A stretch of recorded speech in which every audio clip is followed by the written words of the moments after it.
my expectation is to win. It's not the, 2 years down the road, it's to win this year, so.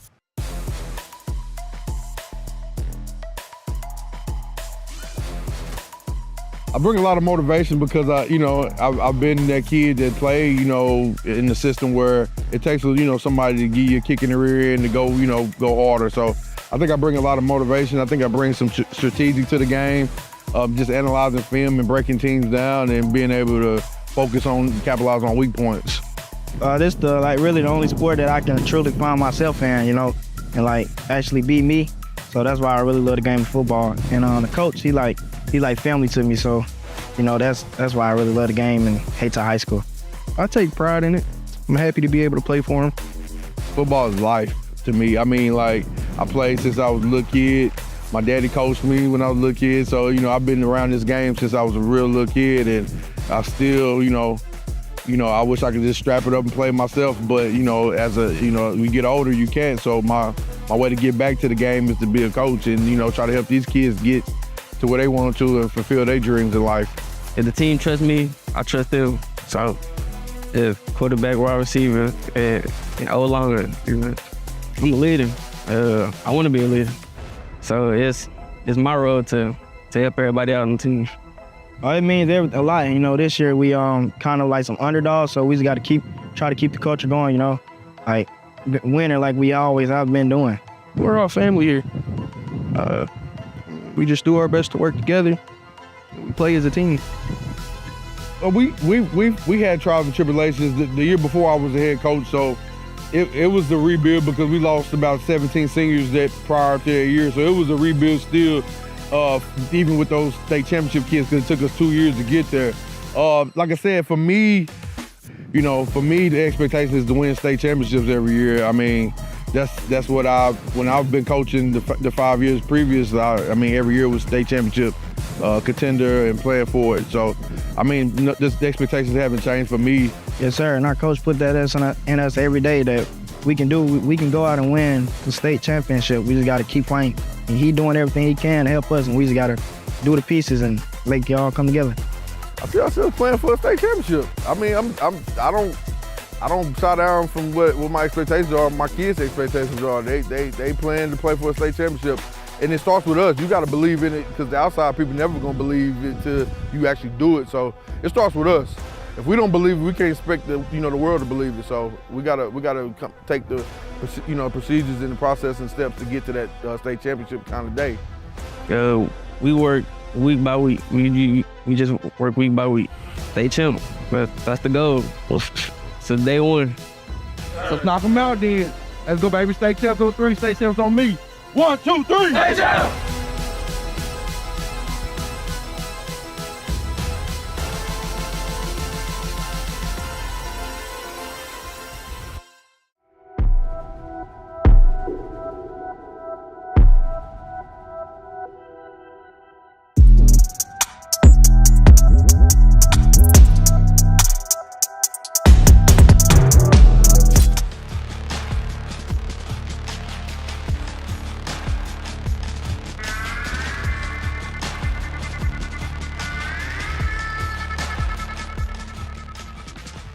We're definitely trying to improve as a team. We lost quite a few guys, so we're going to try and improve, have guys step up, and just be better. Try and be better than last year. I feel that our team has been improving every day. We started out really young. We still are really young, but those young players are improving to play the bigger roles that they need to this year. The first thing that I really wanted to do was get to know the kids. And fortunately, I walked into a pretty good situation. Coach May left the program in pretty good shape, got great kids who are used to working hard and really develop kind of that attitude that we're going to work hard and really be a fundamentally sound football team who plays with great effort.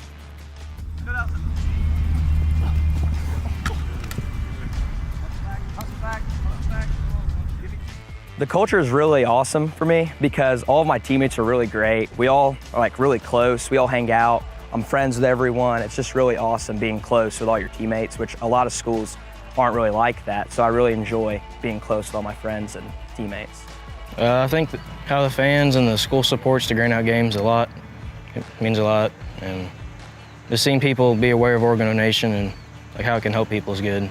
It means a lot. All of our fans come out, support. It's just a good atmosphere to play under. The culture at Scott City is great. Obviously, Scott City started as a run-heavy program, and as Coach May came, it kind of developed into more of a spread program, and we started throwing the ball a lot. And now Coach Bo's really the same thing. We run spread out offense, throw the ball quite a bit, but we also run the ball really well, and that's kind of how the culture's been. Yeah, the change is crazy. Coach May was a really, really good man, good coach. He really inspired me to be a better player, take sports seriously last year. Coach Bo is a great, great guy. He's a good man, good coach, and I'm really excited to change our playing style to his playing style and learn new things under his coaching. Coach Bo, he's a great coach. As I see, we're gonna have to learn a lot of new stuff, defense, offense, but getting to know him is gonna be a fun go. But learning the offense, learning the defense is our main priority right now. It's always my mindset is to go compete in the playoffs, and so hopefully we're a team that's ready to do that when late October, November gets here. I think we'll be a better team than when we start. I mean, that's every team's goal, but I feel like we'll be developed a lot better and we'll be a pretty decent team. I want to be past districts. Hopefully we improve during the season, not go down. Well, for the team, I hope we're holding up a state championship. Everyone's cheering our names, and we're just winners. And for myself, I just hope I'm a good teammate, I stay healthy, and that's about it. Just stay healthy, be a good teammate, be a good player.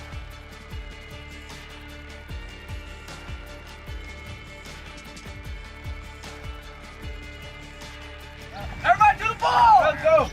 Hey, 1, 2! Big blue!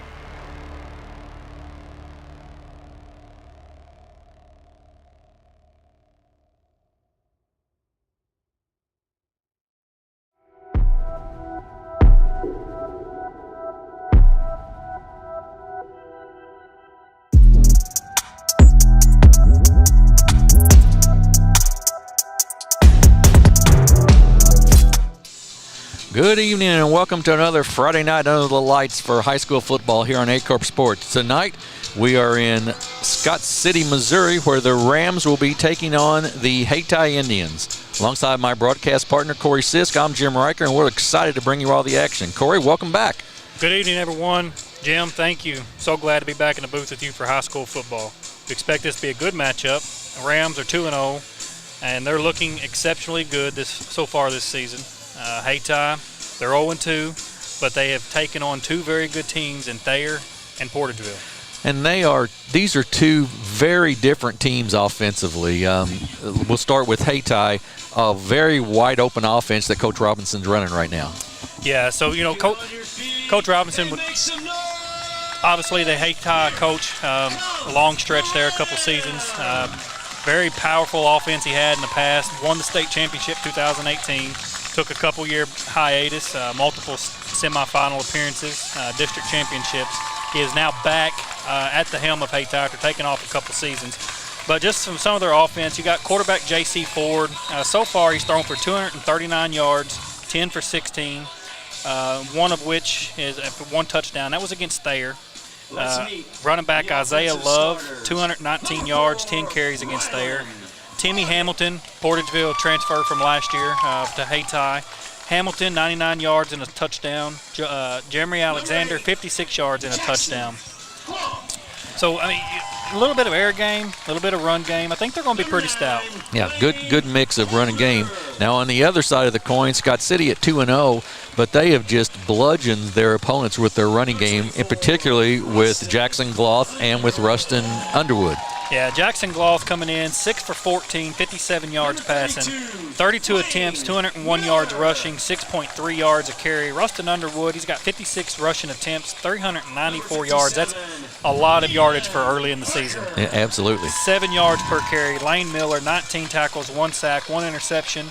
Carter Berger, he's got 2 sacks, and Jackson Gloth on defense with 2 interceptions. So sounds like they have a couple key players there that's really good offensively and really good defensively. Yeah, I think that's exactly right. And the last week, Hayti, I watched some of that video. Hayti lost to Portageville, and I see Portageville and Scott City being very similar kind of teams. I mean, they just want to pound the ball down the field, so to run it down your throat and out muscle you a little bit. Yeah, so, Portageville, they lost a lot of graduating seniors last year, but they had a lot of returning starters, a lot of kids with experience, and those kids are just as hungry as the kids that graduated for something. And, new coach, new offensive scheme, new defensive scheme. But, yeah, I agree with you, Jim. I think Portageville is as tough as any, and they're with Scott City. So, really they're one and the same team, and that's going to be a great matchup next week. Yeah, it will be. And for Hayti, I noticed as they were warming up, 3 starters on the offensive line, sophomores. So they've got their work cut out for them to try to stop the defense and to give J.C. Ford the time to get the ball to his playmakers. Yes, looks like they got Tim Hamilton. He's out there as a wide receiver. I'm sure Isaiah Love, they kind of use him as a back, wide out. So, yeah, J.C. Ford, he's, as you mentioned, 7 seniors on the squad, not senior heavy, a lot of young guys. But their offensive line was just not really that big. They didn't really seem to – like Scott City's line, you kind of look out at them, they're going to be a powerful line. You got a lot there for your run game to progress, and your quarterback's going to have a little bit of time. With Hayti, I don't know if the lineman's going to give J.C. Ford a lot of time to work with back there. Absolutely right. So the captains meet in the middle of the field here on what turned in, so far at least, has been a lovely night for football. We'll hope that holds up for the next couple hours. And we'll say Scott City is in a district that is really, really tough. I mean, you've got Scott City, you've got Portageville, you've got Crothersville, who I think is the sleeper in Southeast Missouri maybe this year. Yes. And you've got the Beast from Valley, even though they lost to St. Vincent's last week. That's very unusual for them. And then you still got the talent of New Matter County Central, Kelly, and East Prairie. All those teams on a given night can give you a run for your money. Yeah, it's really a toss-up in that district, to be honest with you. But anytime you look at your district and you see Valley Catholic, automatic fear kind of sets in with you when you see them, just because of their storied history. But, yeah, I agree with you. The first place is Scott City, Portageville, and then Crothersville. So those top 3 there, 2-0, I think it's anybody's district. Yeah, and then on the other side, Hayti, it's probably not as strong a district, but St. Vincent's has been the beast there. They beat Valley, and they beat, what's typically a good St. Genevieve team, 53-0 on the first week. So St. Vincent is for real. St. Vincent, they've been building their program up slowly the last couple years, and they've got it built up to the point to where this may be the year that they take home the district title and even go further. Yeah, they've turned into a sort of a powerhouse here. The Rams won the toss but elected to defer. The Indians from Hayti will take the ball to start the ball game, so they will be on offense, and J.C. Ford will be able to lead his offense right off the bat here. Just to let you know, next week will be a busy week for Aycorp Sports. On Tuesday, we'll have Philip Britt and Coach Carl Ritter come to you from Cape Central for volleyball, with the Tigers play host to the Jackson Indians. On Thursday, Philip will be joined by Coach Gentry Vansel to bring you the rivalry between the Dexter Bearcats and the Burning Mules from the Bearcat Event Center in Dexter. And then Friday night, we will be in Portageville to see the Portageville Bulldogs take on the Scott City Rams in what should be a really good matchup, but probably not. They won't see the football in the air a whole lot. I don't think so. I think we're going to see a lot of run game. Absolutely. Officials for tonight's contest: your referee is going to be David Weber, your umpire Marvin Johnson, your linesman is Kevin Wilkins, your line judge Tobias Winson, and your back judge is Scott Ragland. Isaiah Love deep for the Indians, as well as I believe that is Hamilton back there. And Lane Miller will kick off for the Rams as we get set for the start of this one tonight here on Aycorp Sports. Miller puts his foot into it. Deep down the field, taken at the 15-yard line to the 20. 25, 30, and he gets out to about the 32 or so, and that was Jeremy Alexander on the return. And that Chase Austin, the 5'11 sophomore. Hayti will take over first and 10 on their own 31. Yeah, you got to be, with that kind of speed back there, you got to be looking, not a bad return, but maybe a little bit more block on this side. And with Alexander's speed, he could have got up another 15, 20 yards with a little bit more block. So J.C. Ford splits 3 to the left, 1 to the right. He has Jamari Alexander in the backfield with him. Alexander up the middle, hit at the line of scrimmage and takes it out for about 2 as he's brought down by 2 or 3 of the Rams. Not a bad little run there. Just kind of lowered his shoulder and made do with what he had. Lane Miller, Carter Berger on the stop there brings up 2nd down and 8 for the Indians. They are in the white uniforms. They're going left to right on your TV screen. 3 wide left again. Handoff once again, and Ford keeps it this time, gets up to about the 36 or so before he's brought down by the right side of the defense of the Rams. Froggett on the tackle for the Rams. Yeah, Froggett read that perfectly. He just kind of had his eyes on him, and he just followed him on until he got a clear path to make the tackle. 3 wide receivers to the wide side of the field now for the Indians. They look to the sideline for the play from Coach Robinson. 3rd down and 6 here for Hayti early in the ball game. Ford takes it, drops back to pass. Not much time. Finds an opening, no cuts upfield, and he's going to be it'll be close. It'll all depend on the spot. It looks like where the far official is that maybe it'll be a first down. Yeah, he's waving first down. Yep, first down. Just got enough for the first down. J.C. Ford, the 5'8" sophomore with the carry and the first down. Yeah, right up the middle he went. Used, great blocking. I'll give the offensive line some credit. Great blocking there. I didn't have much on the throw, so he just kept it himself. Nice play for a first down. Out in the flat. Nice block downfield and up to about the 44. Big hit there by Lane Holder. And that was caught by Javante Payne, and Mr. Holder introduced himself. Yes, big hit. Gain of 3. What you have to be worried about with Hayti if you're Scott City is the big play. They've got a lot of playmakers. They've got some playmakers and they've got some speed. So right. if you give them an inch, they're going to be in the end zone. Hamilton out this side. Payne to the other. 2 wides on both sides. Ford calls out the signal. Straight back to pass. Not much time, and it's going to be sacked. Fumble on the play, and the Rams look to have recovered. Let's see. As the referee sorts it out, ball is going to remain with Hayti. Number 65. Recovered by number 65 from Hayti. Yeah, I didn't have. He's not on our roster. Yeah, I looked earlier. He's not on that roster. But it's going to bring up 3rd and 13 after that, and J.C. Ford had no time to throw that football. No, he didn't have. They didn't give that offensive line gave him no time, and before he knew, of course, Scott City's linebackers came in fast and they came in hard, and he didn't really have much time to do anything. Passing situation. They put Alexander in motion. They hand it to him on the jet sweep. He gets to the outside a little bit, but it's going to be knocked out of bounds. No real gain on that, so it'll bring up a 4th down and probably a punting situation for the Indians. Good pursuit that time by Scott City. Yes. Scott City's linebackers and secondary, they've had their number so far. Yeah, they really have. And it looks like Coach Robinson, well, let's see. I don't know if Ford's their punter. We would assume so. Surely they won't go for it on this end of the field, but we'll see. Snap is good. He does get a kick away. It's going to go down, and it will roll down inside the 30, down to about the 28, and that's where it'll be down. And Scott City, led by Jackson Cloth at quarterback, will have their first chance here with the football. Here's where we're going to see that powerful run game, or expect to see that powerful run game from Scott City. And I really believe that the offensive line of Scott City will control. The lines will control this game. And Scott City's line in defense, they showed it, and we'll see what they do on offense. Yes. But they've got a good offensive line, no question. They've got Jackson Cloth in the backfield.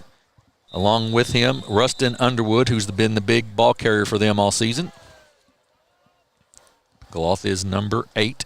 They're in their blue with the gold. Cloth looks to pass, throws it downfield just out of the reach, and a flag is going to be thrown on that. We're going to have a pass interference, I believe. It's like it's going to be a defensive pass interference. Yeah, probably pass interference or a hold there, as A.J. Hayden was going down the field, couldn't complete his route, and the penalty will be called. So just as Hayti thought, we thought it was a run, Hayti probably thought it was going to be a run, and they threw the ball, trying to catch him off guard a little bit for maybe a quick play down the field. Well, it definitely caught me off guard. I was expecting a run play from Cloth. Yeah, I was surprised at that. Should be a Pass interference, which would be a 10-yard penalty and a first down for the Rams. It's a 10-yard penalty. It's going to be 1st and 10 Rams. Excuse me, it's a 15-yard penalty. It's going to be 1st and 10 Rams from the 44-yard line. Hayden split to the left side, and that is Froggatt to the right, as well as Berger out there, I believe. No, excuse me, back Lane Holder out there. Gloth looks at his wristband to call the play. Hayti shows blitz. They hand it off to Underwood. Nice stop right up the middle there, right off the bat, and that was, I believe, Malachi Harris with the tackle for the Indians. I believe you're right. He just like he shucked that. Looks like he shucked the guard there and just got right in and made a good stop. So brings up 2nd and 10 now for the Rams. Just underway good here. About 3.5 minutes gone in the ball game. 2 wide receivers right. Got a fullback in the backfield along with Underwood. They hand it off to Underwood. He's right up the middle. He picks up about 4 or 5, slung down just across the 50-yard line. A pickup of 7 on the play. Nice run by Rustin Underwood. Number 19, Javon Turner Jr. We're going to have an injury timeout. Yep.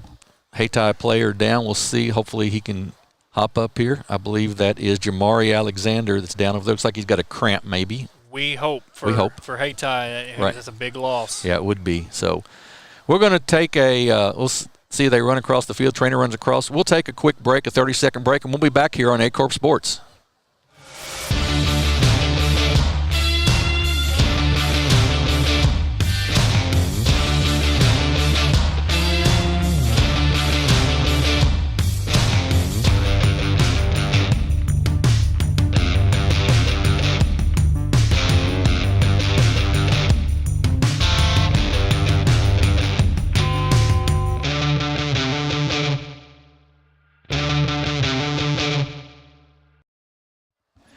We are back at Scott City High School. 4 minutes gone so far in the ball game. Had a little injury time. It looks like a cramp with Jamari Alexander of the Indians. He's been able to walk off on his own power, which is good news for the young man.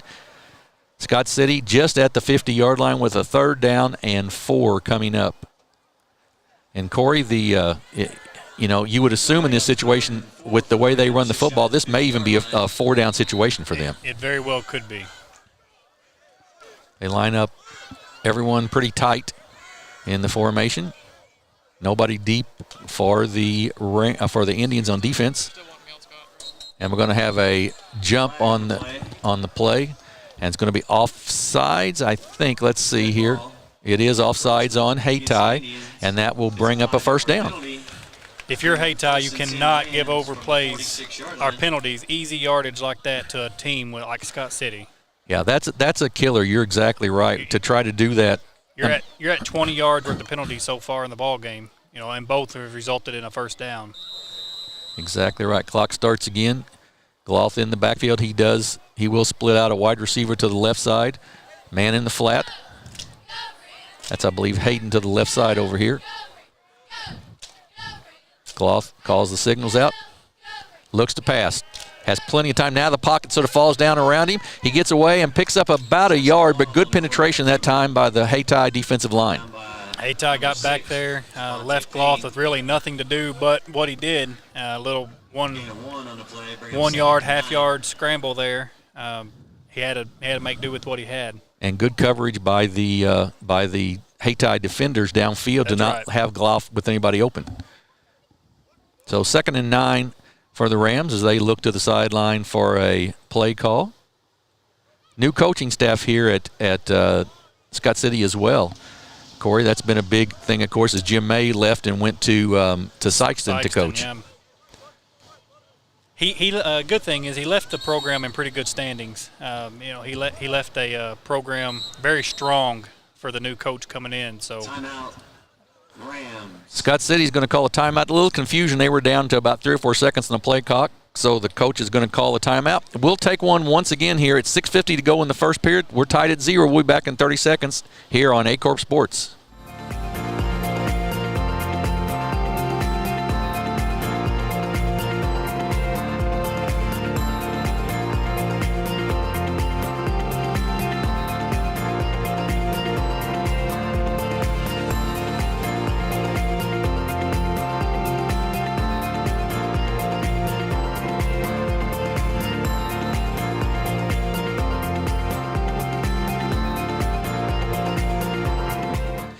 We are back at Scott City High School. Sort of we were talking before the game, Corey, sort of a sparse crowd tonight. Probably something to do with the SEMO District Fair and the fact that there was the threat of rain, of course. But a little bit a small crowd on this side from Scott City and a very small crowd from Hayti on the far side.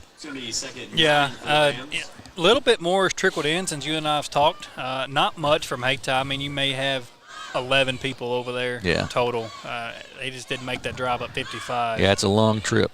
Froggett now slides back in. Snap. Gloth keeps it himself. Looks upfield. Nothing there. Good defense there by the Hayti Indians.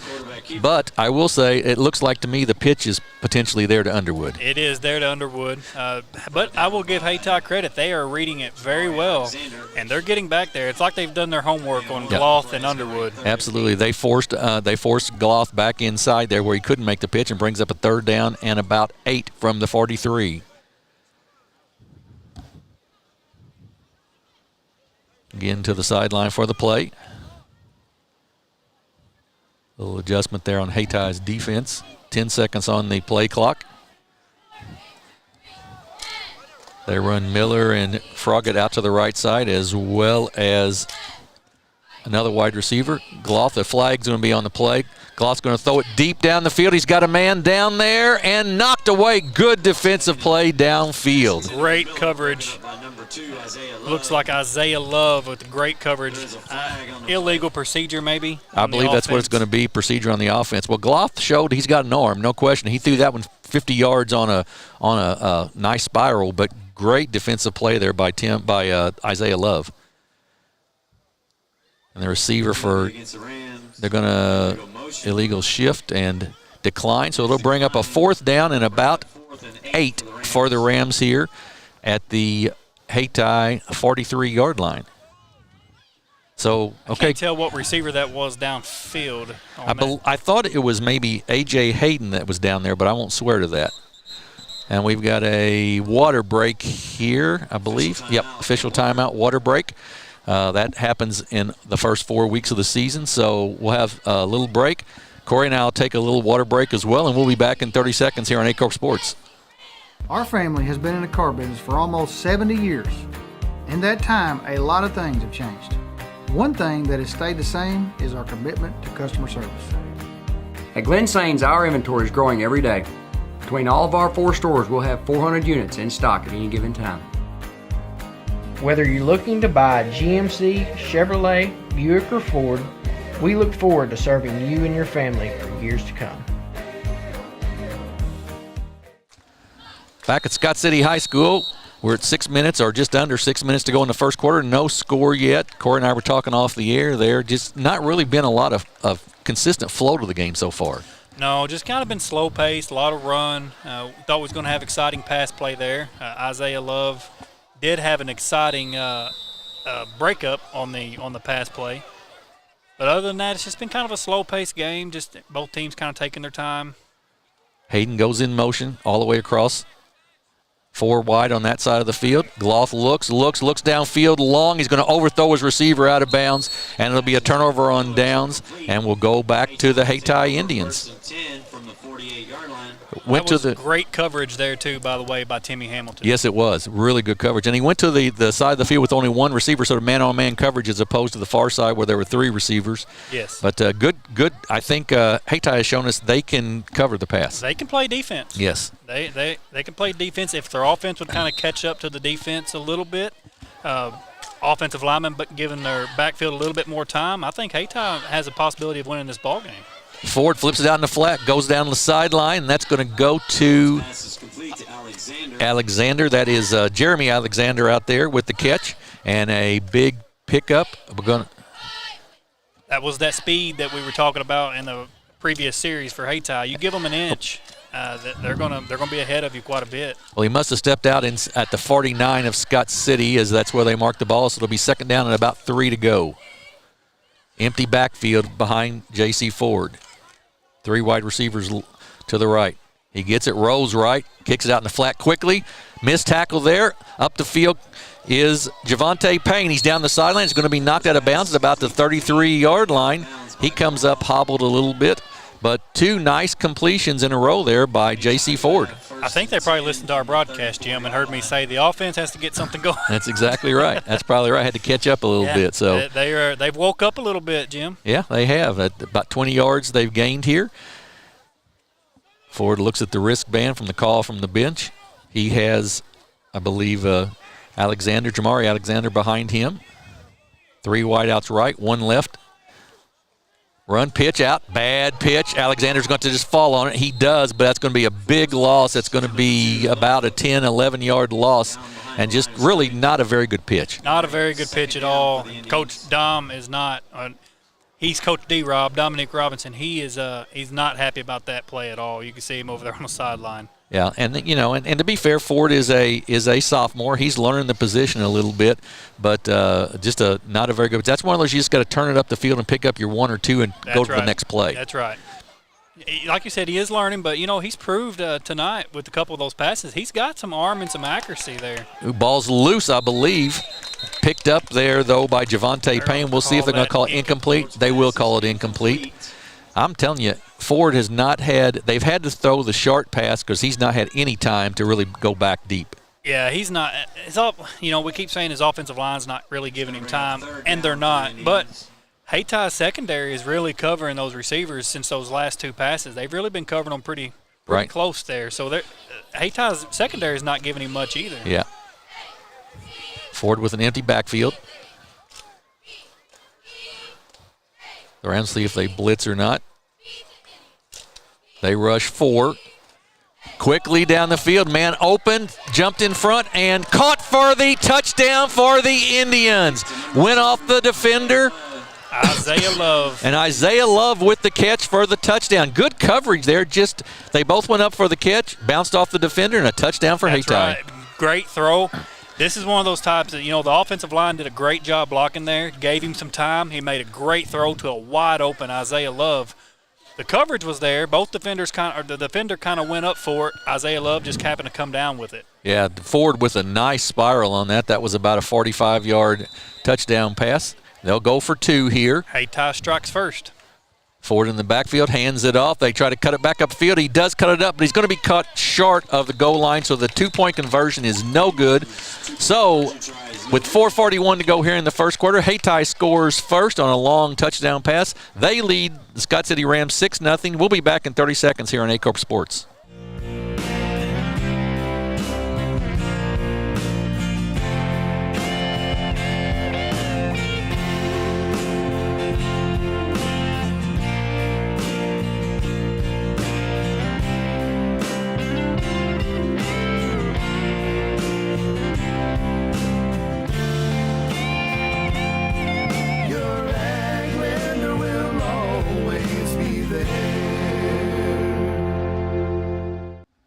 Back at Scott City High School where the Hayti Indians have taken a quick 6-0 lead. Dexter with Bobby Alford at the game tonight, of course, since his son plays there. Dexter with a 14-0 lead over New Madrid County Central in the first quarter. A touchdown, 1 touchdown pass, 1 touchdown run, I believe. It was 14-0 there. 6-0 at East Prairie. They're hosting the Chaffee Red Devils. Any other area scores? Valley Catholic over Potosi so far, 7-0. Hayti set to kick. It's going to be short and going to be bounced first and then dribbled, picked up though nicely and then hit there, and I believe Camden Bullinger. Yeah, Bullinger with the return. He gets it up to the 35, hit pretty hard there, taken down. At the 37, I believe it'll be. So the Rams will start there down 6-0. And I'm not sure in the first 2 games of the season that they've been behind so far. So this will be a different experience for them. I think they've started out ahead and they've kind of maintained their lead the last 2 games. And I'm not sure, Jim, if Hayti's started out ahead. Well, I would agree with that too. Yeah, I'm not sure they've had a lead. That's exactly right. So I would anticipate here that Scott City maybe go back to a little more of the running game here with Underwood and Gloff. Underwood's in the backfield with Gloff. They got 2 wide receivers right, 1 left, full back in the backfield. They give it off to Underwood. He breaks 1 tackle, gets up for about only a 2-3 yard pickup there. And that was Montarius Jones on the tackle. And will bring up a 2nd down. 2 on the play, bring up second. Go ahead. Something I've noticed is Hayti's defensive line is a lot different than Hayti's offensive line, because those guys on that defensive front, they are getting back in that backfield, or at least they're clogging up and not giving the backfield, or Scott said, like Gloth and Underwood, anywhere to go. Yeah, you've got some of your offensive playmakers, and they blitz, but that's going to be an offsides. That's just going to be a little quick there. I believe Hightower was a little quick across the line of scrimmage. So that's 25 yards of penalty now. 25 yards. And it'll be second down and about 2 now versus second down and 7. And you want to time that blitz, but you've got to be sure that you stay behind the line of scrimmage. That's right. Hightower got a little bit ahead of himself there, a little bit ahead of the snap. But you're right with that defensive line. I see you've got Jamari Alexander up on that line, so you've got 2 or 3 of their playmakers. Ricky Bryan up there. Gloth in the backfield at quarterback. Calls out the signals. Gives it to Underwood once again. He cuts it back right. He breaks up the middle. He's open. He's down to the 35 and tackled there from behind. Good opening that time for the running back Underwood. Javon Turner making the stop there with what would have been, if he would have broke that tackle, he would have been in the end zone, Jim. Absolutely right. And that's nice run by Rustin Underwood. Yeah, and that's what Scott City wants to do, I believe, is have that, let that offensive line do their job and open up those holes for Underwood.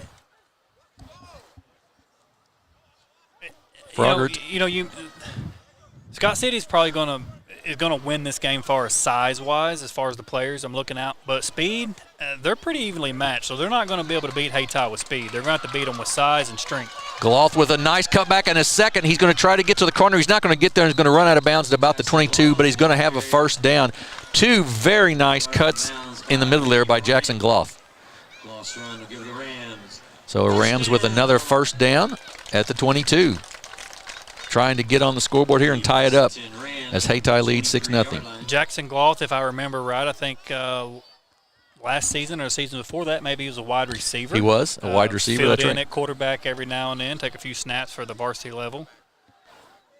I believe he filled in when Pagamas or whatever was hurt a couple times last year. Snap, goes off to Underwood. He goes right up the middle. He gets down to the 15-yard lane, and now we're starting to see some holes open up where it's into the secondary before Underwood's getting hit. Yes. Offensive line is really starting to do their job and push those big guys on the defensive line backwards, opening up some stuff for Underwood. So second down and 5 to go here. Got Hayden on the left side split out, as well as Lane Holder. Underwood in the backfield. He gets it again. Tries to go off the right side. He kicks it, bounces it outside to the right, kicks it back inside to the 10. He'll have a first down and just inside the 10. So first down and goal for the Rams. Nice little shuck tackle there to get that extra yard or two. Tried to get to the one thing he probably won't get to do a lot tonight. Well, he may not be able to get that corner very often, but he's picking up, chunks at 10 and 11 yards now at a pop. Yeah. And going back to, like I said before, Scott City's really not going to beat Hayti when it comes to speed. So what they're doing right now is working. If you can get 3 yards a pop, 4 yards a pop, and just march it down the field and get a touchdown. But as far as getting wide open and getting them with speed, you're probably not going to get to do that. Left side off tackle. Underwood cuts it back. He's going to get into the end zone for 6. Rustin Underwood with the 9-yard touchdown run for the Rams, and we are tied at 6. Nice cutback. The one thing I've really been impressed with already, Corey, with the Underwood kid is his ability to cut back. Yes, he's very quick with that. Moving around, kind of looking through our replay here.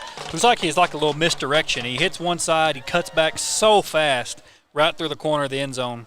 Absolutely right. He's probably one of the best at that in the area so far that I've seen this season. Eli Boldman to kick the extra point. He's a freshman, coach's son, as a matter of fact. Extra point is up, and it is good. So the Rams take their first lead of the night. It's 7 for Scott City, 6 for Hayti, 1:56 to go in the first quarter. We'll take a 30-second break and be back here on Aycorp Sports. At First State Bank and Trust, Your future matters to us. Whether opening your first checking account or growing savings for the future, we're here to help with innovative tools and personalized service. FSBT offers a range of deposit options to fit your needs. For nearly a century, we've been committed to the financial needs of our local customers. Secure your future with a bank that's been trusted for generations of families in Southeast Missouri. First State Bank and Trust. Your money, your future, your bank. For 90 years. Member FDIC. We are back at Scott City High School. Lane Miller set to kick off for the Rams. They've taken a 7-6 lead after the Hayti touchdown. They marched right down the field to take the lead at 7-6. Miller to kick here. 1:56 to go in the first quarter. Looks like you got Love and Alexander back deep. Miller's boot on the ground. Going to be loose. Somebody needs to pick it up, and they do. Falling on it is Tim Hamilton wisely there instead of trying to pick it up and maybe fumble it. So Hayti will take over 1st and 10 on their own 31. You know, Coach D-Rob is probably hoping for another offensive series like he had the past series and get another lead in the ball game. Yeah, absolutely. They threw the ball well. Ford has probably 70 or 80 yards of passing so far here in the first quarter. Yeah, and you know you gotta kind of think after that touchdown pass that the strong side over there, you know, they're probably going to double up a little bit on that, especially on Isaiah Love. Yeah, Hamilton incomplete. He was hit there by A.J. Hayden and knocked it loose. And Hayden, if he would have been a half a step quicker, would have had 6. He sure would have. He was on Tim Hamilton. Yeah, they read that. He read that very, very well. 3 wide to the left, 2 to the right for the Indians. Man in motion. They hand it off. You know, Ford keeps it, kicks it up the field, kicks it to the outside. He's got some big ground. He's at the 50. He's at the 45, the 40, the 30, to the 25, and tackled finally at the 22-yard line. Brought down there after a big run of about 50 yards for J.C. Ford. So he's got an arm and he's got some legs. He did. Nice cut back there, and he got around the corner. I really thought they were going to get him at about the 50 or so, but he just turned on the jets and picked up another 25 yards. Scott City is thanking Rustin Underwood over there for saving that touchdown. Absolutely. So once again, 3 wides to the right now, 1 to the left. Snap to Ford. He looks, kicks it out, short pass. Going to be incomplete, going to bounce first before Javante Payne could make the catch. So 2nd down and 10. He just short-armed that a little bit. He just short-armed it and kind of threw on the run a little bit. Maybe if he would have just set back for a second, counted, he probably would have completed that pass. Jamari Alexander back in. Also Isaiah Love there in the backfield right at this moment. Going to be to the quarterback's left, 2 wide receivers right, 2 left for Hayti. Ford back to pass. Once again, gets it off. Nice pass, caught. Big hit. Big hit by A.J. Hayden, I believe. Going to be complete. The pass was complete to Jeremy Alexander, and he's questioning if he wants to catch another one, I would say. He's going to be looking at that middle for sure when he runs through there. He's going to hear footsteps. Absolutely. Now, if you're Hayti, though, at some point, can you pump fake that and run right past him and get yourself a touchdown? I would think you could with the speed that J.C. Ford has shown. Up the Ford gets it knocked away. It's loose. Nope, incomplete pass. He did get it off, so it'll bring up 4th down. And he just, Carter Berger in there just gave him no time whatsoever. He came right through the line. So 4th down now for the Indians. And J.C. Ford looks at the wristband, the call from the bench. 3 wide out, very far to the left side of the field. 2 wide outs right. Ford drops back to pass. They bring everybody. Pass is caught, complete, and brought down. And that's going to be enough for a 1st down to the 12-yard line. Nice catch, Javante Alexander. Yep. So 1st down. Hayti, they just keep picking up enough to move those chains. Scott City's almost leaving that middle there with their backers. They're sending them up the middle and leaving that middle kind of wide open there just for Ford and Alexander just to pick it up. Ford with snap, direct snap to Jamari Alexander. Went through Ford's hands right to Jamari Alexander. Fortuitous for the Indians, and they pick up about 5 on that. I don't know if I've seen that before. I don't think so. I don't know if it was really planned. I'm sure it was not, as a matter of fact. So we're at the end of 1, and it is Scott City 7, Hayti 6. Hayti down, threatening to score inside the red zone. We'll be back in 30 seconds here on Aycorp Sports.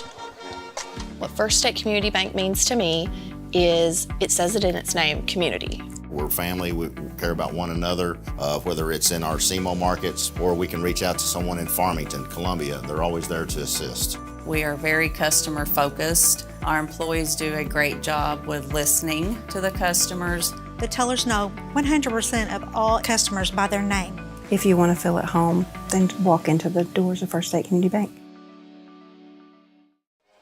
We're back. Scott City High School getting ready to start the second quarter. Corey, you've got some scores for us from around the area? Valley Catholic over Potosi so far. Still in the first quarter, 14-0. Eastbury leading the Chaffee Red Devils in the first quarter, 14-0. 7-0 Farmington over Poplar Bluff. Second quarter, 13-0 Perryville over St. Vincent. Still in the first quarter of that ball game. Perryville over St. Vincent's. Perryville over St. Vincent's. Yeah. We were just talking about that. Yeah, absolutely. I don't think it's still scoreless with Cape Central and Sykes, and I just don't think I have a score coming in yet. Right. Dexter, I don't Dexter have up 27-0. Dexter with the lead right now over New Madrid County Central. And it's probably in the second quarter? Yes, I believe so. Second quarter? Yes. And then I don't have anything else to report as of yet. Of course, Kelly and Rolla will play tomorrow at 1 o'clock. Right, as will now Jackson and Edwardsville, and that game has been moved to Edwardsville.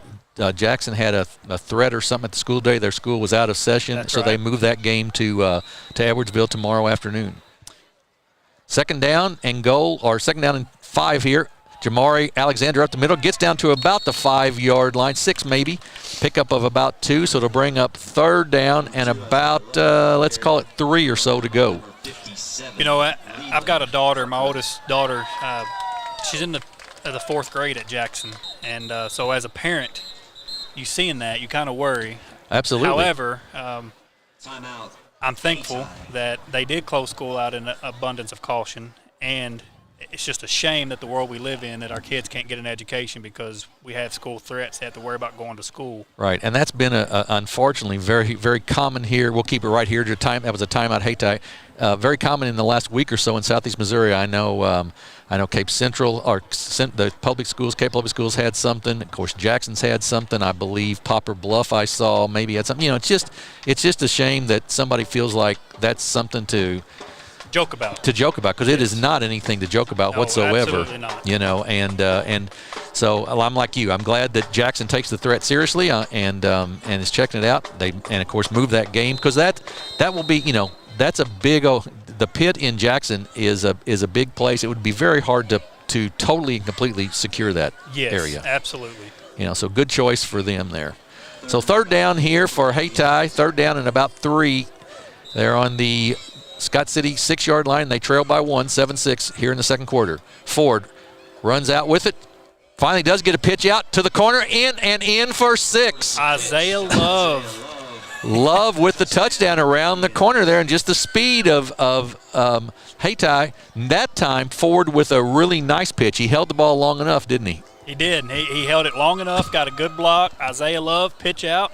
And I'll give you this. I like the vision awareness by Isaiah Love. He knew he probably couldn't take that extra step into the end zone, so he just reaches the ball to the corner and steps out and gets a touchdown. That's great field vision. So Hayti will go for 2 here. Bad snap, going to be nothing good's going to happen there. It's loose, and a 2-point conversion will be no good. So Hayti, with that short touchdown run by by Isaiah Love, leads the Scott City Rams 12-7 with 11:32 to go here in the second quarter. We'll take a 30-second break and be back here on Aycorp Sports. The best things in life never change. They just get better, like Hardee's Original Bag. Back and better than ever. Just $6.99.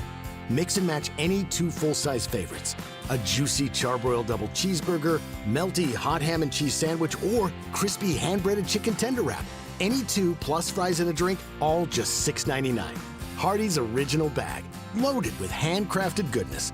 It's the greatest meal deal for your buck.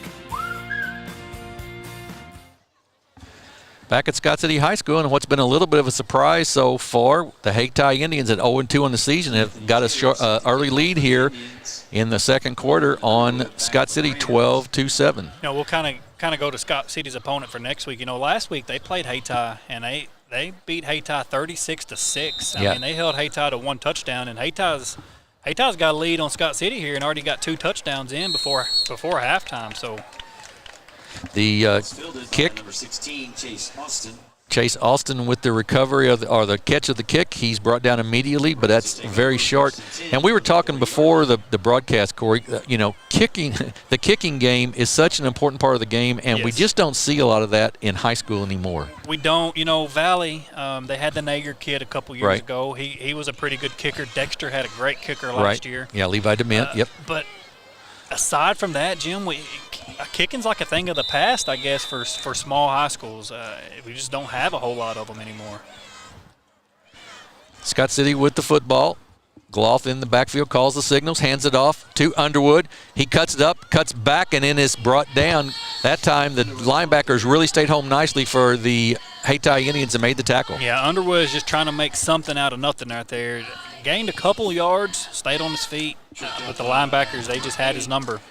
I think you brought something up earlier about that defensive line. They've got the big kid in the middle, and then they've got a lot of speed at the tackles and the ends, and they're creating some problems for the running game. And if you notice, they're constantly shifting around. So like that big kid in the middle may not be in the middle on the next drive. I mean, it's just. Back to Underwood. Big hole that time. He breaks it outside. He's going to be brought down at just inside the 50-yard line. That's going to be the Jones, Montarius Jones, that we've called his name a number of times tonight with the tackle. A pickup of about 7 that time for Underwood, 3rd and 1. And the big lineman out there we're referring to, I apologize, we're just now able to see his number. It's Hayden Cornwell. Yeah, 6'4", 350. So he's a big young man. Snap. Off to Underwood again. Big hole on the right side once again. He gets the first down and more. He's brought down that time by Jamari Alexander, but he picks up the first down on a pickup of about 7. First down. Down to the 44-yard line of Hayti, 1st and 10.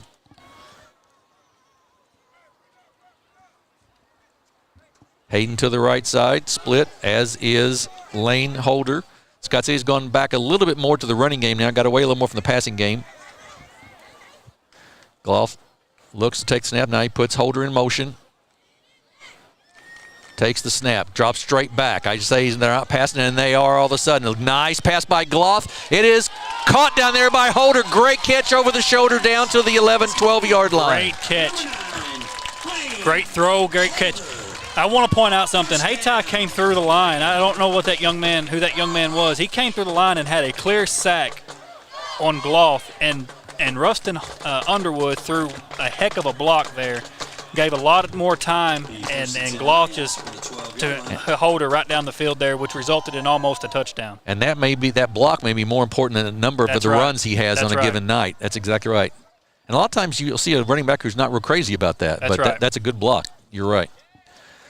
So down inside at the 12 now, they give it off to Underwood. He gets stacked up there immediately and is dropped for no gain.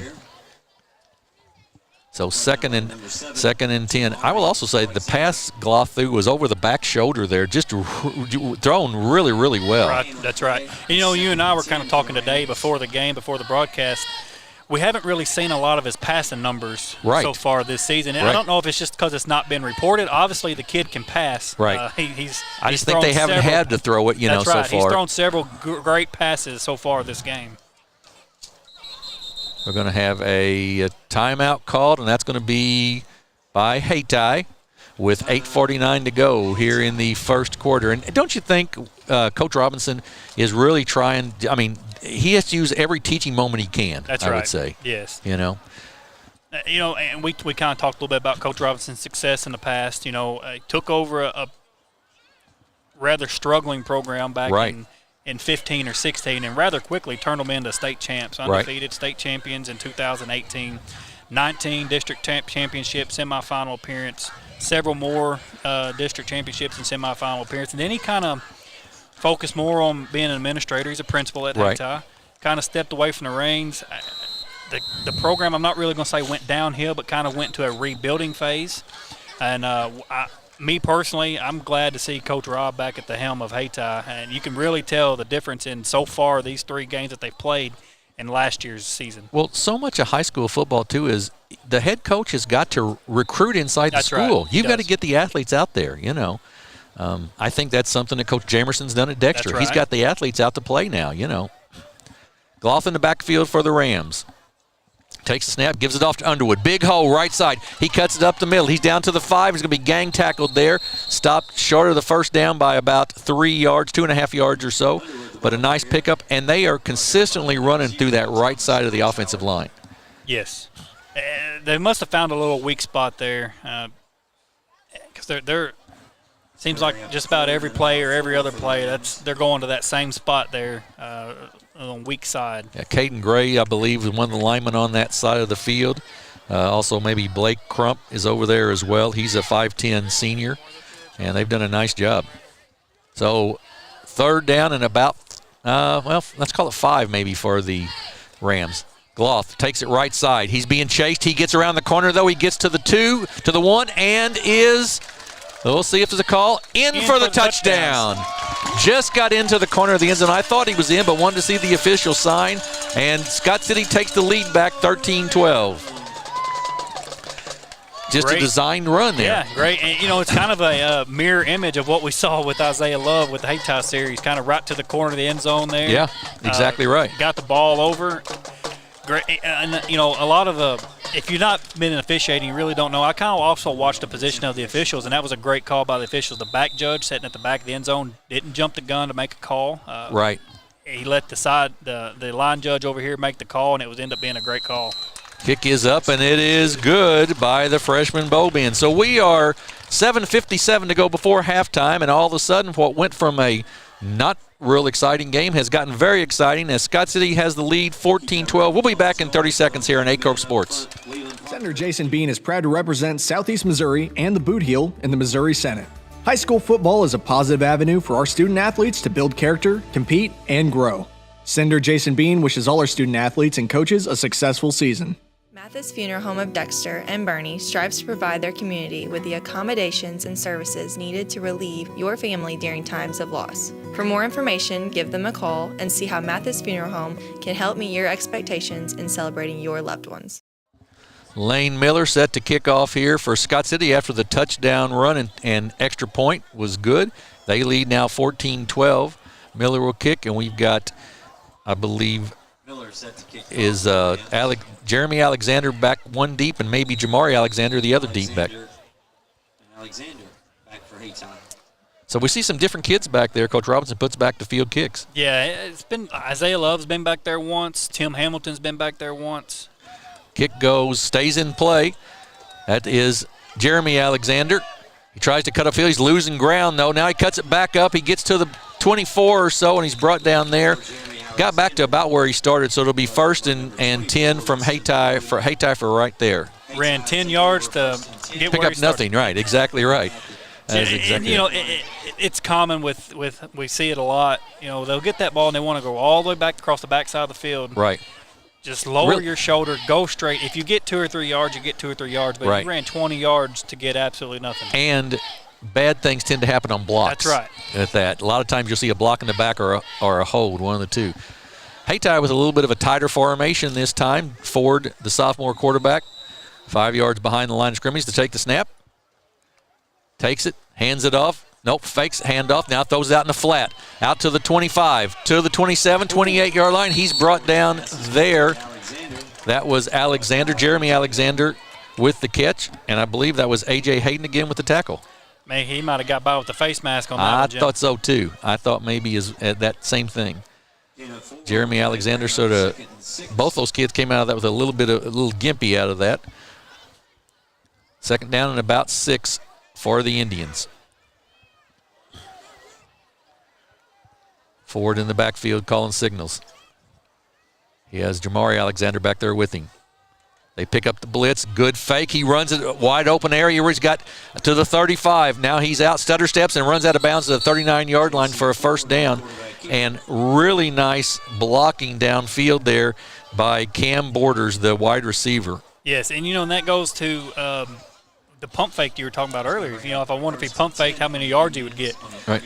He just got about 15. Absolutely. And Cam Borders, that a lot of you in the listening area is familiar with Hayti football. Cortez Borders relation there. Ford in the backfield, takes the snap, has time, gets it out at the 40, cut back now. No place much to go, but picks up about 3 to 4 yards that time, and that was Javante Payne with the catch.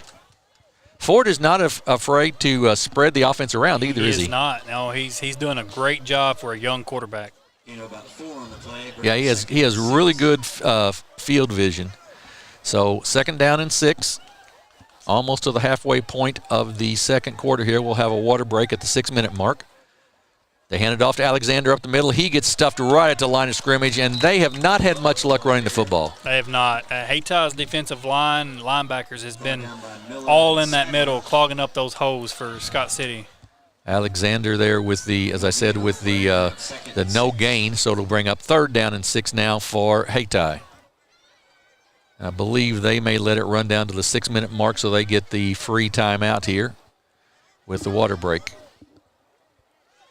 And that is what's going to happen. So with the score, Scott City 14 and Hayti 12, we'll take a break as both teams get a water break. We'll take a break, and we'll be back here with the final 6 minutes of the first half in 30 seconds on Aycorp Sports.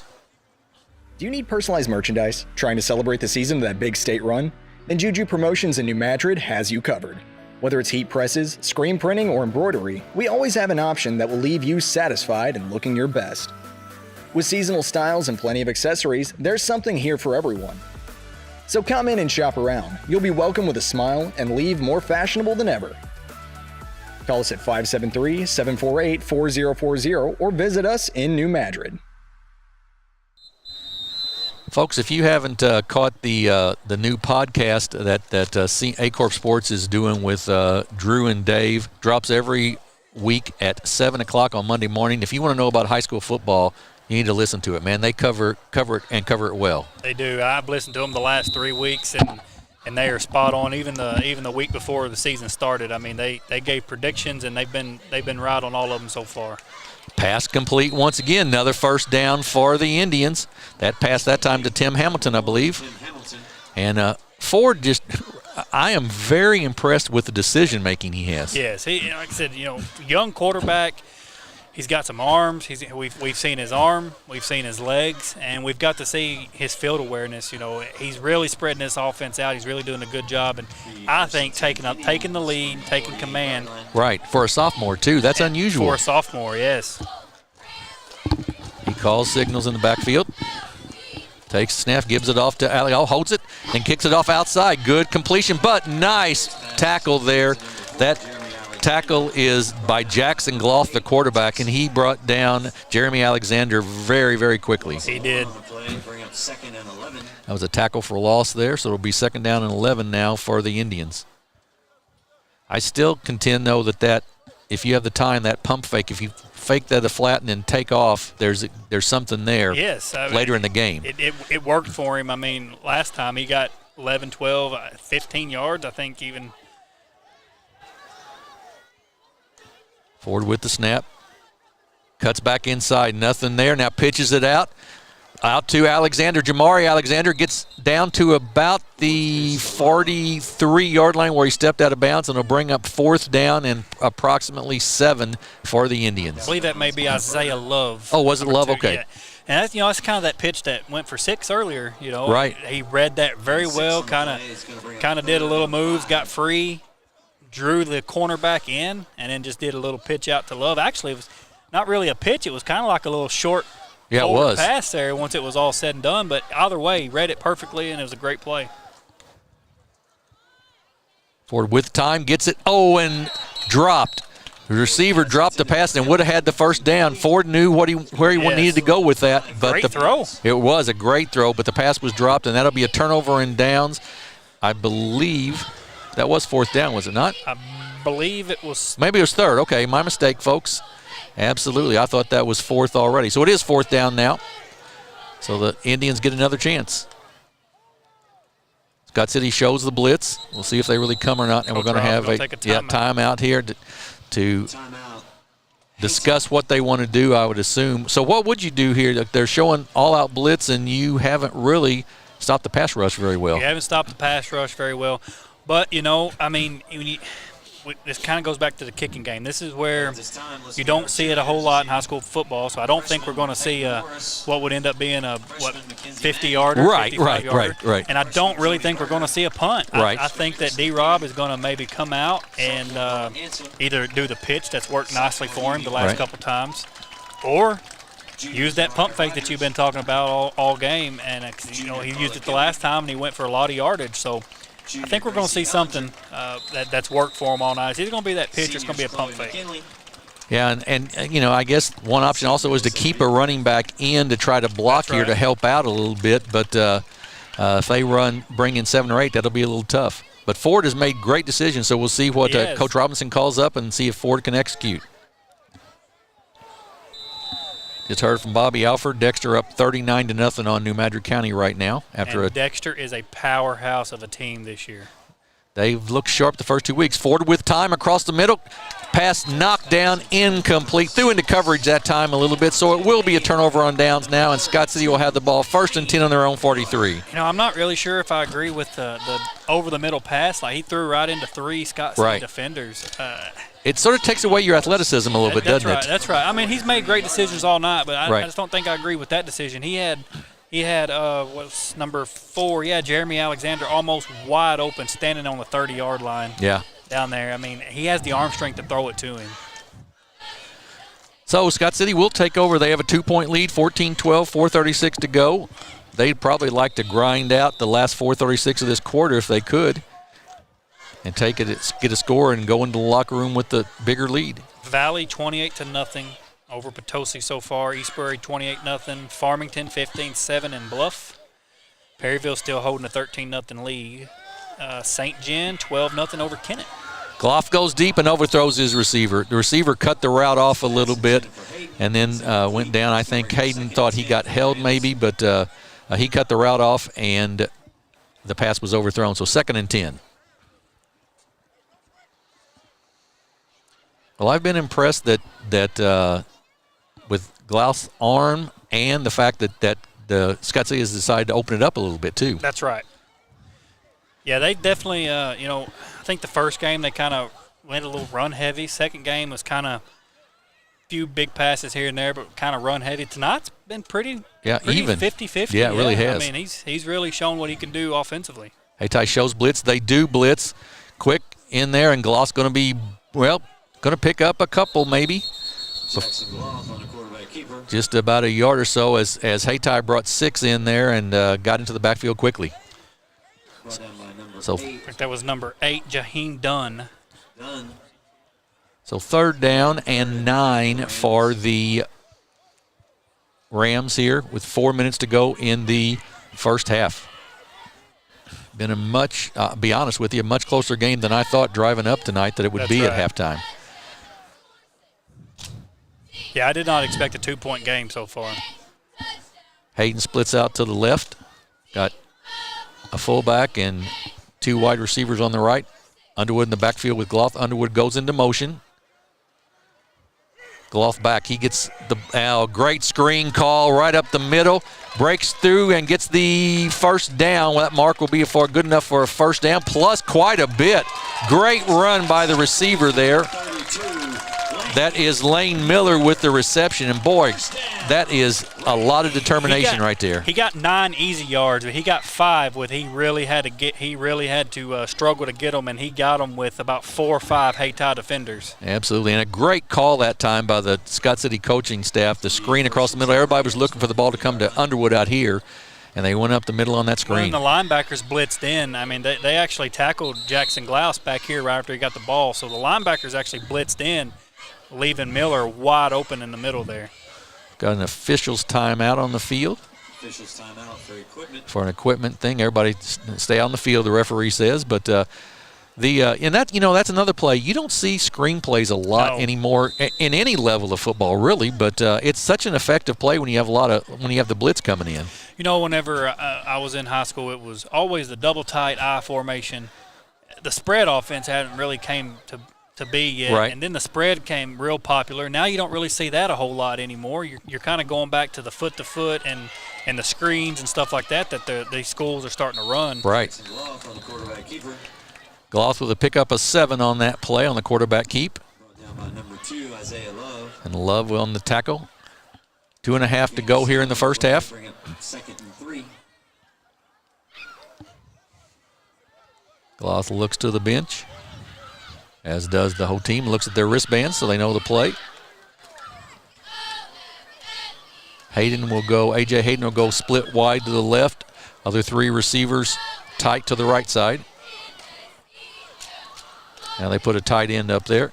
Snap, and we're going to have the legal procedure, I believe, on Scott City. We'll see for sure, but I believe that's the case. No, offsides. Scott City. Offsides on Hayti. Right. And another first down. That's the third, at least we know, Corey, first down that they've given up on penalty. That's right. And probably 35, 40 yards total. Right. That's a lot for the first half of a ball game. It's a lot for the first half of a ball game, and when you're already the underdog, yes. To give up extra first downs like that. You're down by 2. If you hadn't gave them extra 40 yards, maybe we wouldn't have another score from Scott City on there. Right, exactly right. Penalties, I think D-Rob's going to address that at halftime. Be more disciplined on those penalties. You're giving them yardage that we can't afford. Lane Holder and Hayden split up this side. Hand off to Underwood. He goes right up the middle and is going to pick up about 8 yards on that down to the 20-yard line. He just is very consistently, I think you said in the pregame, he's averaged 7 yards a carry, and he's staying right on that tonight. Staying on that. He's very strong runner. And, and by looking at him, he's not a very big kid. Right. But he is a very fast, very physical, and very strong runner. Yeah, he's only 5'10", 160, so that's not a huge running back by any matter. I mean, it's not Jet Grams from Dexter that weighs 240s, No. or anything. Off to Underwood again. He gets away, spins out of the tackle, spins back inside to the middle, and will pick up the first down. Boy, that was an excellent 4-yard run. Very quick, very nice little double spin move there to get him back over the line. First down, clock restarts here with 1:17 to go. I wouldn't be surprised to see Glotho put this in the air. Maybe he splits Frogert out to the right. Also Holder out to the right. Hayden out to the left side. Minute to go. Ball in the red zone on the 16. Gloth hands it off to Underwood. Follows his blockers. Cuts it outside. Gets down to about the 10-yard line, and it'll be brought down there. And we will get, I thought we might get a timeout from Scott City, but we don't. And it'll be second down and about 5 now for the Rams with 40 seconds to go here in the first half. Second and 4 for the Rams. Yeah, he's got plenty of time to run another play. Hayden on the outside on the right here. They put Underwood in motion.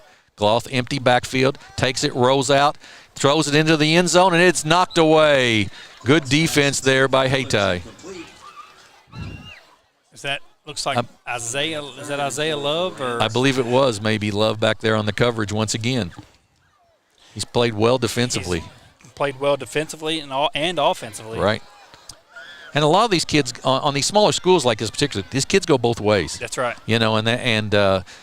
Luckily tonight, fairly cool night. It's in the probably upper 60s now, so not such a big deal. 17 seconds to go, third down, and we're going to have a timeout discussion here, I think. The referee and Scott City's head coach, Brian Bolbin, are having a little discussion, and we're going to have. So what Coach Bowl was saying is that the clock was at 25 seconds when the incomplete pass happened. That should not have started until the ball was spiked. Right. Or I'm sorry, hiked. Yeah, snapping. That's right. And it was going, and it got down to like 12 seconds. Yeah, good catch there by the coaching staff. So third down and about 5 for the Rams. 24 seconds to go before halftime. This is, I feel like, a huge spot in the ball game. Gloth goes left side, Breaks down, somebody there, and they grab him by the foot. That is Javante Payne that grabs him by the foot, brings him down with 18 seconds to go, and that'll be a timeout for Scott City, and we will keep it right here. So you've got 4th down. You've got about, 5.5, and you've only got 18 seconds left. What do you do, Corey? Scott City is not getting much on the run game. Hayti is doing a very good job, I feel like, of kind of, since they're in that goal line formation, if you would, they're doing a very good job at stopping Scott City and breaking off those long runs. If I'm Scott City, I'm going to look for something up the middle, maybe try to draw them linebackers in with that screen up the middle, kind of like they had success with Lane Miller, and try to see if I can score that way.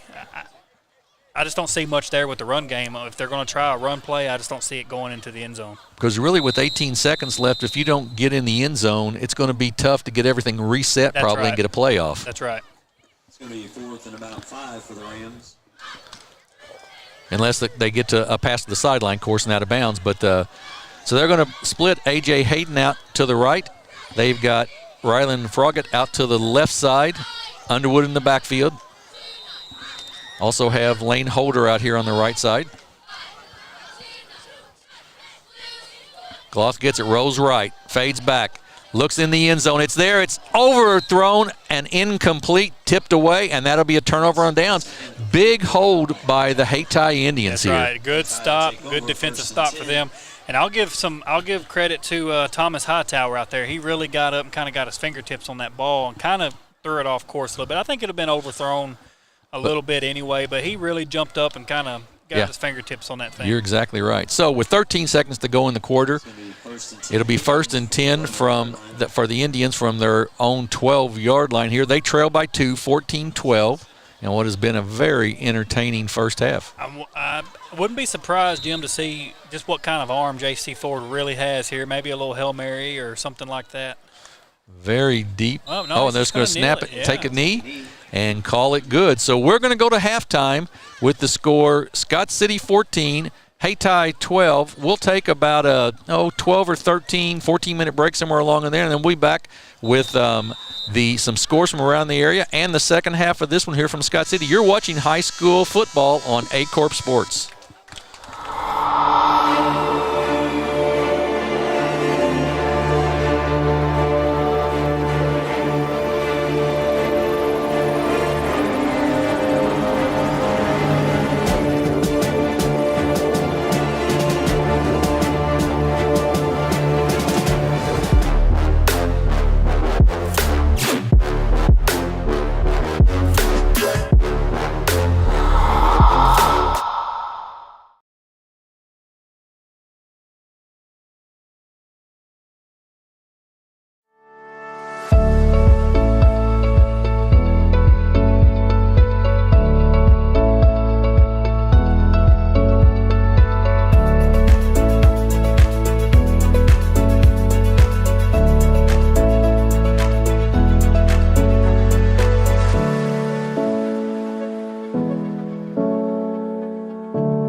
Our family has been in the car business for almost 70 years. In that time, a lot of things have changed. One thing that has stayed the same is our commitment to customer service. At Glen Sains, our inventory is growing every day. Between all of our 4 stores, we'll have 400 units in stock at any given time. Whether you're looking to buy a GMC, Chevrolet, Buick, or Ford, we look forward to serving you and your family for years to come.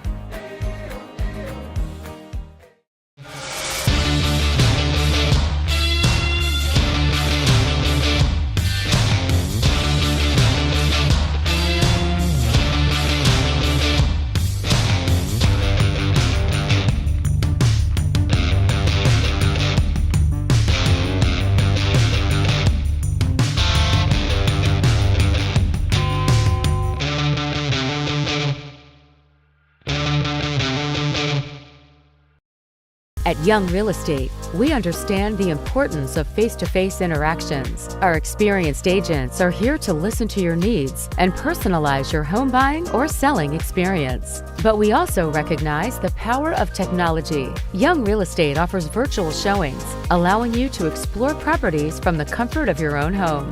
Young Real Estate, where technology meets a personal touch. Your dreams, our expertise. Contact us today and let's make your dream home a reality.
At First State Bank and Trust, your future matters to us. Whether opening your first checking account or growing savings for the future, we're here to help with innovative tools and personalized service. FSBT offers a range of deposit options to fit your needs.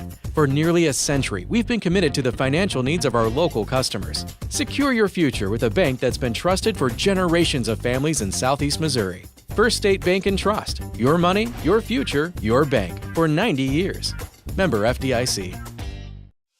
What First State Community Bank means to me is, it says it in its name, community. We're family, we care about one another, whether it's in our SEMO markets or we can reach out to someone in Farmington, Columbia. They're always there to assist.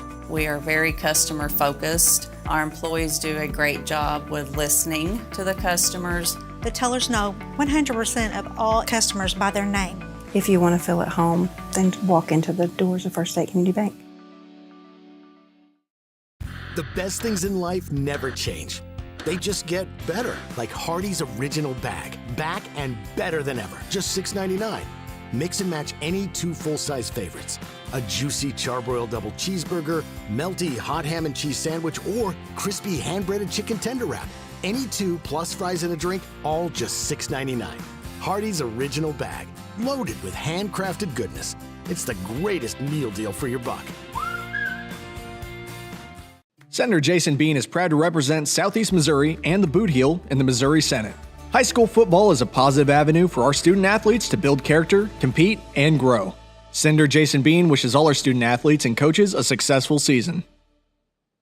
Do you need personalized merchandise? Trying to celebrate the season of that big state run? Then Juju Promotions in New Madrid has you covered. Whether it's heat presses, screen printing, or embroidery, we always have an option that will leave you satisfied and looking your best. With seasonal styles and plenty of accessories, there's something here for everyone.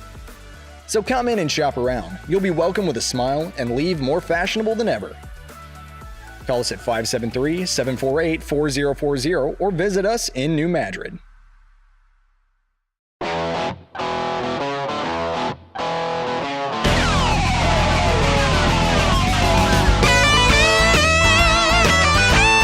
We're right here at King Jerry Lawler's Hall of Fame Bar and Grill on world-famous Beale Street, and as you can see, oh my gosh, we have the best barbecue ribs in Memphis.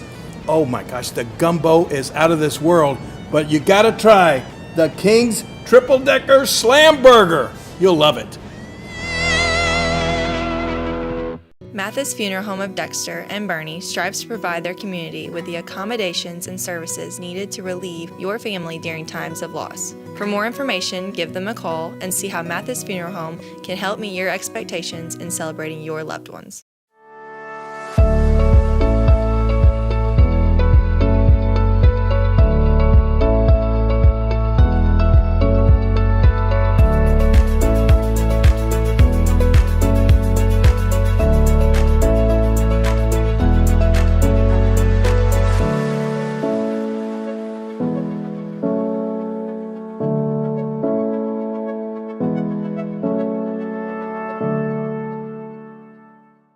My name is Kevin Rossville. I'm a farmer from Prairie County, Arkansas. Been farming since 1991. Started farming with my father-in-law when I got married. We've been raising rice ever since. We've all been looking for something for a change for years. And I think this 263L is going to be the next and up and coming thing for us. It's really going to work well on a lot of different ground and a lot of different farms around here. Dynagrow 263L, available exclusively at Nutrient Ag Solutions. At SEMO Health Network, we strive to provide caring and affordable health care while making our patients feel welcome in our warm and friendly atmosphere. With locations throughout Southeast Missouri, we provide medical, dental, OB, and behavioral health services to anyone and everyone that may need it. Visit SEMO Health Network for your wellness exams, COVID and flu vaccinations, lab services, dental exams, counseling, and more. For more information, visit our website and let SEMO Health Network take care of you.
Our family has been in the car business for almost 70 years. In that time, a lot of things have changed. One thing that has stayed the same is our commitment to customer service. At Glen Sains, our inventory is growing every day. Between all of our 4 stores, we'll have 400 units in stock at any given time. Whether you're looking to buy a GMC, Chevrolet, Buick, or Ford, we look forward to serving you and your family for years to come.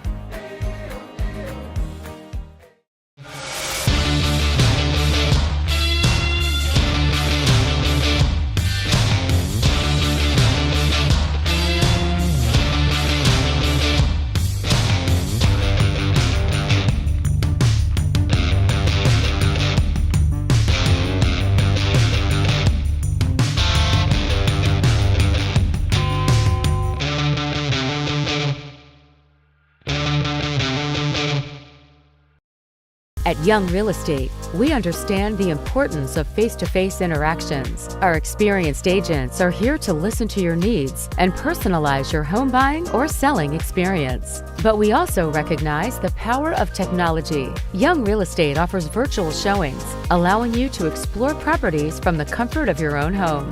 Young Real Estate, where technology meets a personal touch. Your dreams, our expertise. Contact us today and let's make your dream home a reality.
At First State Bank & Trust, your future matters to us. Whether opening your first checking account or growing savings for the future, we're here to help with innovative tools and personalized service. FSBT offers a range of deposit options to fit your needs.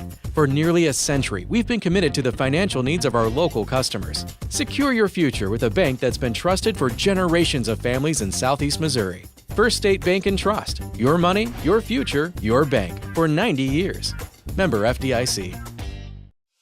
What First State Community Bank means to me is it says it in its name, community. We're family, we care about one another, whether it's in our SEMO markets or we can reach out to someone in Farmington, Columbia. They're always there to assist. We are very customer focused. Our employees do a great job with listening to the customers. The tellers know 100% of all customers by their name.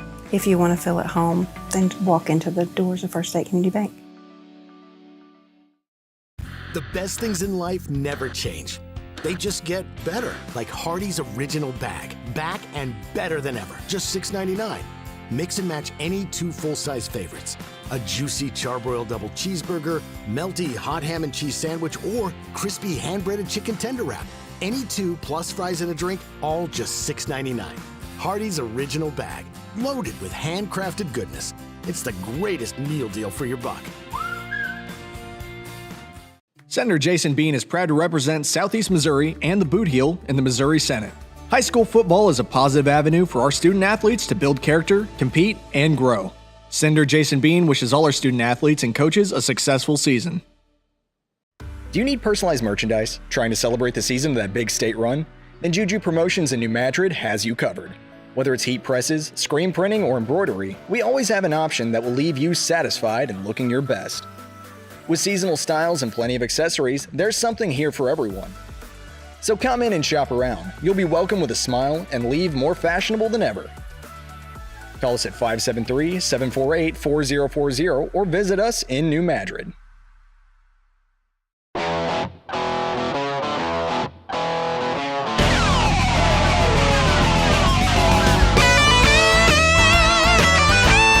We're right here at King Jerry Lawler's Hall of Fame Bar and Grill on world-famous Beale Street, and as you can see, oh my gosh, we have the best barbecue ribs in Memphis.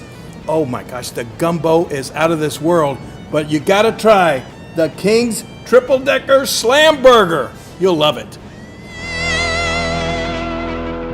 Mathis Funeral Home of Dexter and Bernie strives to provide their community with the accommodations and services needed to relieve your family during times of loss. For more information, give them a call and see how Mathis Funeral Home can help meet your expectations in celebrating your loved ones.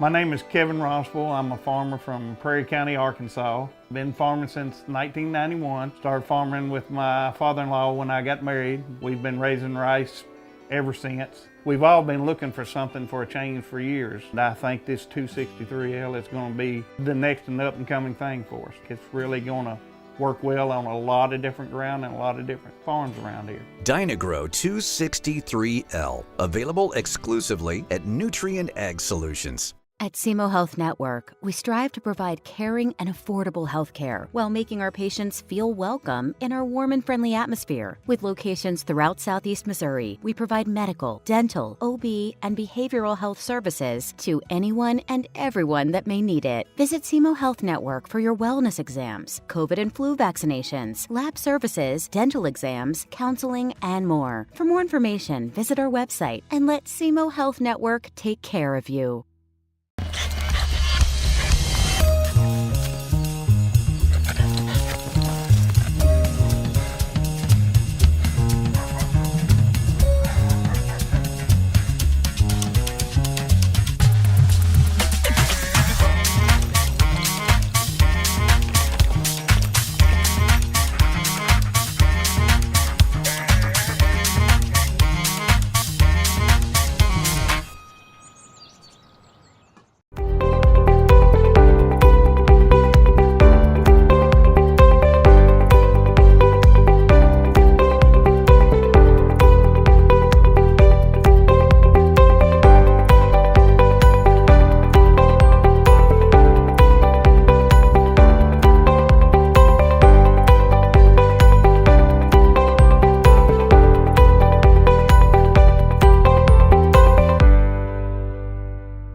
Our family has been in the car business for almost 70 years. In that time, a lot of things have changed. One thing that has stayed the same is our commitment to customer service. At Glen Sains, our inventory is growing every day. Between all of our 4 stores, we'll have 400 units in stock at any given time. Whether you're looking to buy a GMC, Chevrolet, Buick, or Ford, we look forward to serving you and your family for years to come.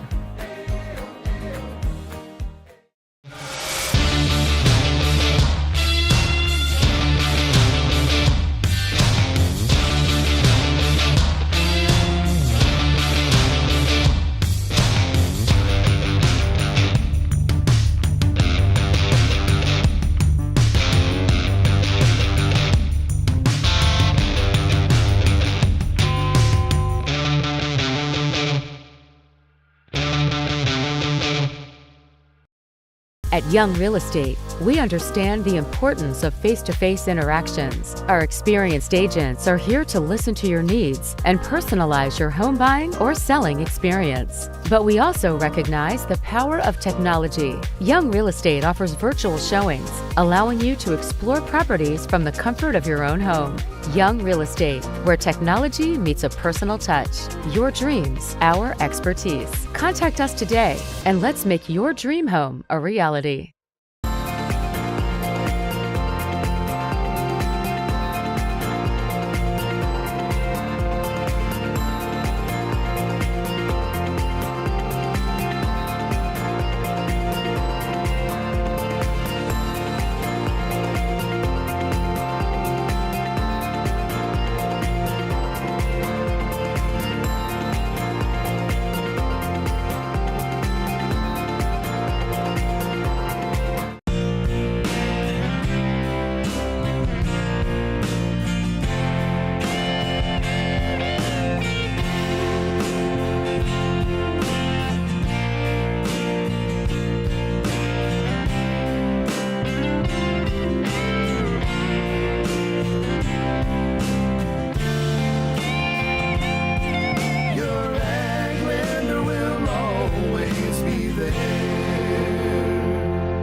At First State Bank and Trust, your future matters to us. Whether opening your first checking account or growing savings for the future, we're here to help with innovative tools and personalized service. FSBT offers a range of deposit options to fit your needs. For nearly a century, we've been committed to the financial needs of our local customers. Secure your future with a bank that's been trusted for generations of families in Southeast Missouri. First State Bank and Trust. Your money, your future, your bank. For 90 years. Member FDIC.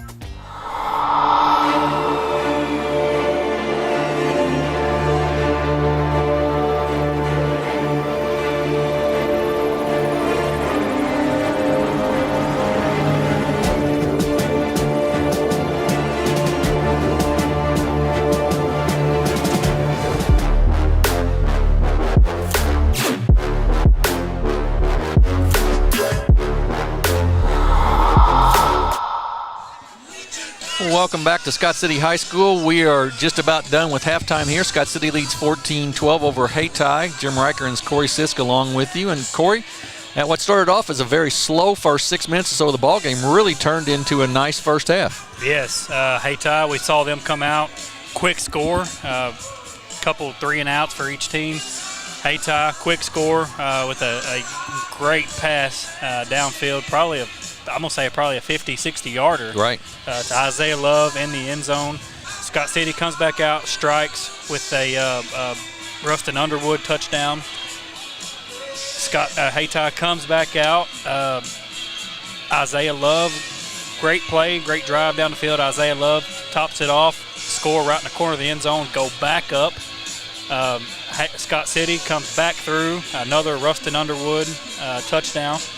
And like that, we've got a close ball game. What we thought was not going to be that close. Right. Scott City 14 and Hayti 12. So we're looking at a 2-point ball game and a very good ball game. And I would expect that each team made some adjustments, but we kind of got to feel and see what Hayti did. And I can't expect much is going to change since it worked so well for them in the first half.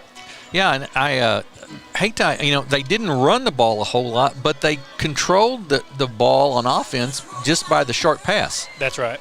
So they sort of substituted that in place of the short pass, and Scott City threw the ball a little more than we thought they would, and pretty overall fairly effectively. Yeah, we kind of talked, like I mentioned earlier, we kind of talked about the Jackson Glaus today. We've heard that he's a great quarterback. He can run. We know he can run very well. We weren't seeing much stats on him as far as passing. When it came to passing, his passing yards, we didn't really have a whole lot on him with that information. But I'm gonna tell you, he's an all-around player. He can run. He can pass the ball. And I'm going to also give credit to the Hayti's quarterback, sophomore J.C. Ford. He is making great decisions. Maybe made one there towards the end of the first half when he kind of threw it into 3 or 4 defenders there for Scott City and got an incomplete pass. But other than that, he's made very good, smart decisions. He's made great passes. He can run the ball. Right. This kid is going to be something special in the next couple of years. Yep, I agree. And I think that was, at the end of the first half there, a huge stop for Hayti, because Scott City gets the ball to start the second half. If you give up a touchdown right before halftime and then maybe a score on this first drive, all of a sudden that's a different ball game. But here they even with a score, they're still in the ball game, and that was a big stop for them, I think. Some other scores from around the area we've got for you. At halftime, Cape Central leads Sykeston 49-3. The Tigers are for real. Charleston with a 40-6 lead over Malden at halftime. Portageville leads Confluence Prep 14-0. We were talking about that. Confluence Prep must be pretty good because we really like Portageville. Yeah, I think Portageville, I was just told they scored again, so it's about 21-0 now. All right. So. Crothersville at halftime was leading 21-6 over Carlisle, Illinois. Dexter leading New Madrid County Central 40-0 at halftime. And Farmington leading Poplar Bluff 22-13. Those are the scores we had at half. I don't know if you got any other ones or not. I've got East Prairie Chaffee. I don't know if you mentioned that one. I did not. 28-7 at halftime, East Prairie. St. Jen is 12-0 over Kennett at halftime. Farmington still holds 22-13 lead over Poplar Bluff at halftime, and Valley Catholic 48-0 over Potosi at halftime. Do you have that Perryville? Was that Perryville score on there any place? Perryville still 19-0 at halftime over St. Vincent. Okay, and that is a very surprising score. That is a very surprising score to me too. I think you said 40-6 Charleston over Malden. Yes, I did. At halftime. Yes. We're set to start the second half here. Scott City in their blue uniforms will get the ball to start the second half. 14-12, they lead as we get started here. We're set, and the kick is down the field. Nice kick this time, deep down to about this 12, 13-yard line. Return up the field. Left side wide open. It gets down the sideline. Gets all the way inside to Hayti territory. That is Jackson Berger with the return, a big return, and Scott City starts with great field position to start the second half. Was that Berger? I think it was. It might have. Was it Lane Holder? Maybe it was late. Maybe it was number 9. Sorry. But Scott City had some great blocks on that play. Hayti, I'm not real sure where they were going, but they really couldn't go anywhere. It was blue all over. You're exactly right. Glauth in the backfield with Underwood beside him. Hayti shows blitz, middle linebacker up there. He comes right through the middle and grabs right a hold of Underwood and brings him down immediately. That is Jamari Alexander. Untouched, Jim. Right he was. Up the middle. And he's been in a lot of different places on that line. Yes.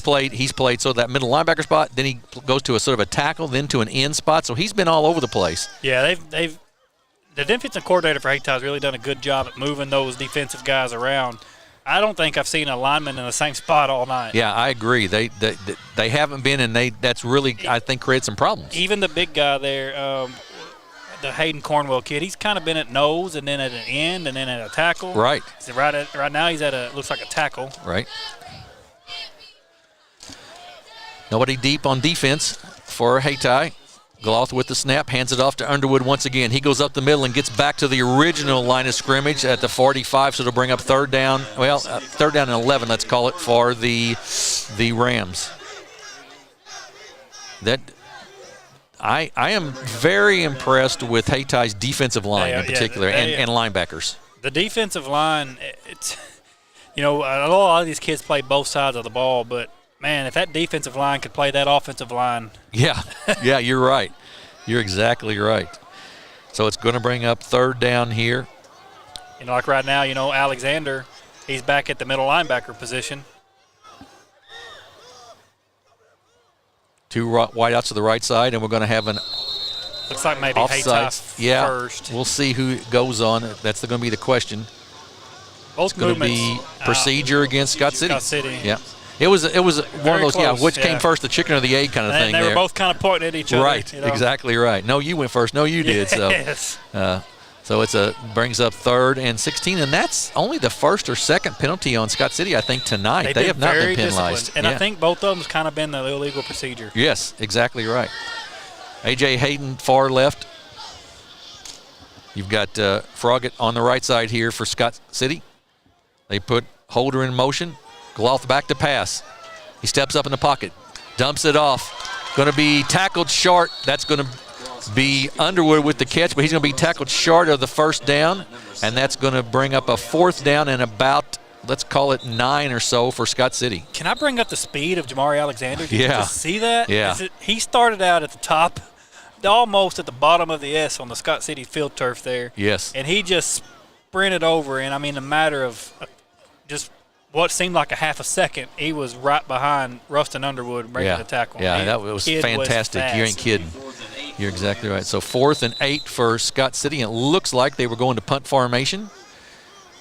That's Jackson Gloth, the quarterback, who goes back to punt, it looks like. Hayti with nobody deep.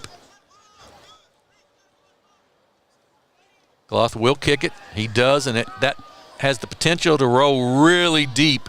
And it's caught at about the 8-yard line, 7-yard line by Scott City on the coverage. So Hayti starts deep in their own territory, 1st and 10 at their own 8. I really thought that might skitter down into the end zone the way that was an end-over-end kick, but it sort of checked up. Yeah, it kind of switched directions on them there a little bit. Yeah, it did. I wish I could hit my pitching wedge and check up like that, I guarantee you. So 14-12 here for the Rams as they lead Hayti. 9:32 to go here in the third quarter. Hayti with the ball for the first time in the second half. J.C. Ford, the sophomore quarterback, will set up the offense. He takes the snap. Looks, throws right side. It's incomplete right through the hands of his receiver and almost intercepted. And we've seen that a couple times tonight. He'll throw it out there, and it's a wide open wide receiver, and he just cannot come up with the catch. Yep. Second time for sure we've seen that tonight. You're exactly right. And so to bring up a 2nd down, Ford's got a nice arm on him. He throws that ball. That was a cross-field pass and threw it well. 2 wide receivers right, 2 wide receivers left. Running back in the backfield is Alexander, I believe. They give it off to him. He goes off the right tackle, cuts it back upside. He gets to the 15, to the 20, to the 25, to the 30, knocked out of bounds at about the 31-yard line. That time it is Isaiah Love, that's right, for the first down, and a big pickup gets Hayti out of the shadow of their own end zone. Isaiah Love has been he's been their saving grace in a lot of ways tonight. He's got both of their touchdowns. He's played very well defensively, and he's fast. Yeah. I mean, he splits out there. He plays wide receiver. He plays running back. I mean, this kid can do it all, and he has done it all here tonight. Ford takes the snap, hands it off to Bryant. He kicks it up and picks up about a yard or 2. Leland Parker on the tackle. Oh, I take that back. That was Love once again. I thought it was 3 in the backfield, but it was 2. So it's a 2nd down, and it's kind of hard to see there, Jerry. That 2 and that 7 and that 1 look. Yes, it is. And when you get an old man's eyes like mine are, you're exactly right up here. So, but it's 2nd down. J.C. Ford call the play. 2nd and 10 for the Indians. As the clock continues to run here in the third. 3 wide receivers right, 1 left. He hands off up the middle, and it's going to be a pickup of about 6 or 7 for Hayti there. And Jamari Alexander on the carry for pickup of, as we said, 7. So 3rd down and 3. So 3rd down and manageable now. Yeah, so Hayti, they've kind of resorted to this, the second half is more of a smash mouth, just going to run it up the middle and try to run it down your throat type offense.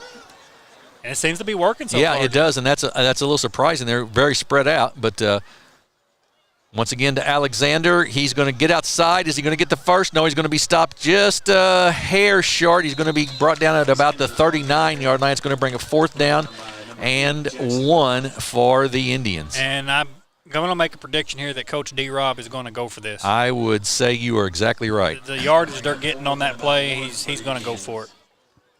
So 4th down and 1 for Hayti. 3 wide receivers to the left side of the field, 1 to the right. Alexander in the backfield. Gets it.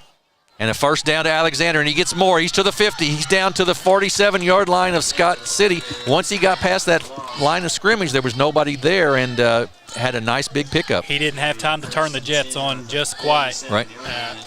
But nonetheless, great run, and it's been a great drive so far that Hayty's put together. Started back at their own 8-yard line, and they're down now inside Scott City territory. 4 wide receivers to the right, 1 to the left for Scott City. For Hayti. Scott City moving around a little bit on defense. A bad snap, but Ford fields it like a shortstop and will run with it and pick up about 2 on that. That was not an easy pickup of the football. No. J.C. Ford made something out of nothing on that. I mean, just bad snap, but it's what we've talked about. He's made good decisions. He could have very easily just thrown the ball there. Instead, he decided to keep it and get what he could get, and it worked out for him. He got positive yardage. So 2nd and 8 from the 45 of Scott City. Ford with 4 wide receivers left. Takes it, runs it right up the middle, and not going to be much there this time. He's going to get back maybe to the line of scrimmage, and that's just about it. Maybe a loss of a yard there. Tried to spread them out a little bit on defense, Corey, and the defensive line had none of that. No, they spread them out a little bit, and it looks like the linebacker maybe was at number 32 for Scott City. Yeah, that would be Lane Miller. That's exactly right. He read that pretty well, and I feel like he kind of stayed in behind the defensive lineman there and just kind of kicked himself outside and made a stop. Assume Ford might throw the ball here. 6:05 to go in the 3rd quarter. And we're going to have a water break here before we get this play off. So both coaches will have a chance to talk about it a little bit. And we've got some good stuff coming up here on Aycorp Sports in the next couple of weeks. Folks, if you haven't had a chance to watch encroachment now, these videos that we're talking about, if you tuned in before the broadcast, it was the short 4-minute video of each team, Scott City and Hayti. This show is encroachment, and each episode highlights a different team in Southeast Missouri with a total of 15 episodes. We have covered almost all teams in the region. The Aycorp Sports crew was on site in preseason practice throughout the region, bringing you excellent footage along with coach and player interviews with each team. Please go check that out on our YouTube channel, Aycorp Sports Facebook page, for more. You don't want to miss that. Also, the SEMO Sports Zone podcast. We mentioned that earlier. Every Monday morning, 7 a.m., Dave and Drew will bring you their take on the weekend of high school football. So 3rd and 9 here for Hayti. 3 wide receivers left. Tight end in there. Ford back to pass. He has to scramble. He runs out of there. He throws it downfield. Receiver open for a touchdown. Jeremy Alexander with the catch. A 47-yard touchdown pass from J.C. Ford, and Hayti goes back on top 18-14. This sophomore quarterback, Jim, is really giving Scott City defense a workout tonight. He really is. He made great decisions, rolled out there, got away from some pressure, rolled out, and got it into the end zone. It looked a lot like his first touchdown pass of the evening to Isaiah Love. Kind of the same stuff, except he stepped up in the middle a little bit on the run and made a great pass to Isaiah. At that time, kind of rolled out towards the sideline.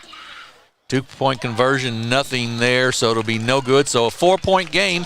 It is Hayti 18, Scott City 14 with 5:51 to go here in the 3rd quarter. We're going to take a 30-second break and come back and see what Scott City can do with the football. You're watching high school football on Aycorp Sports.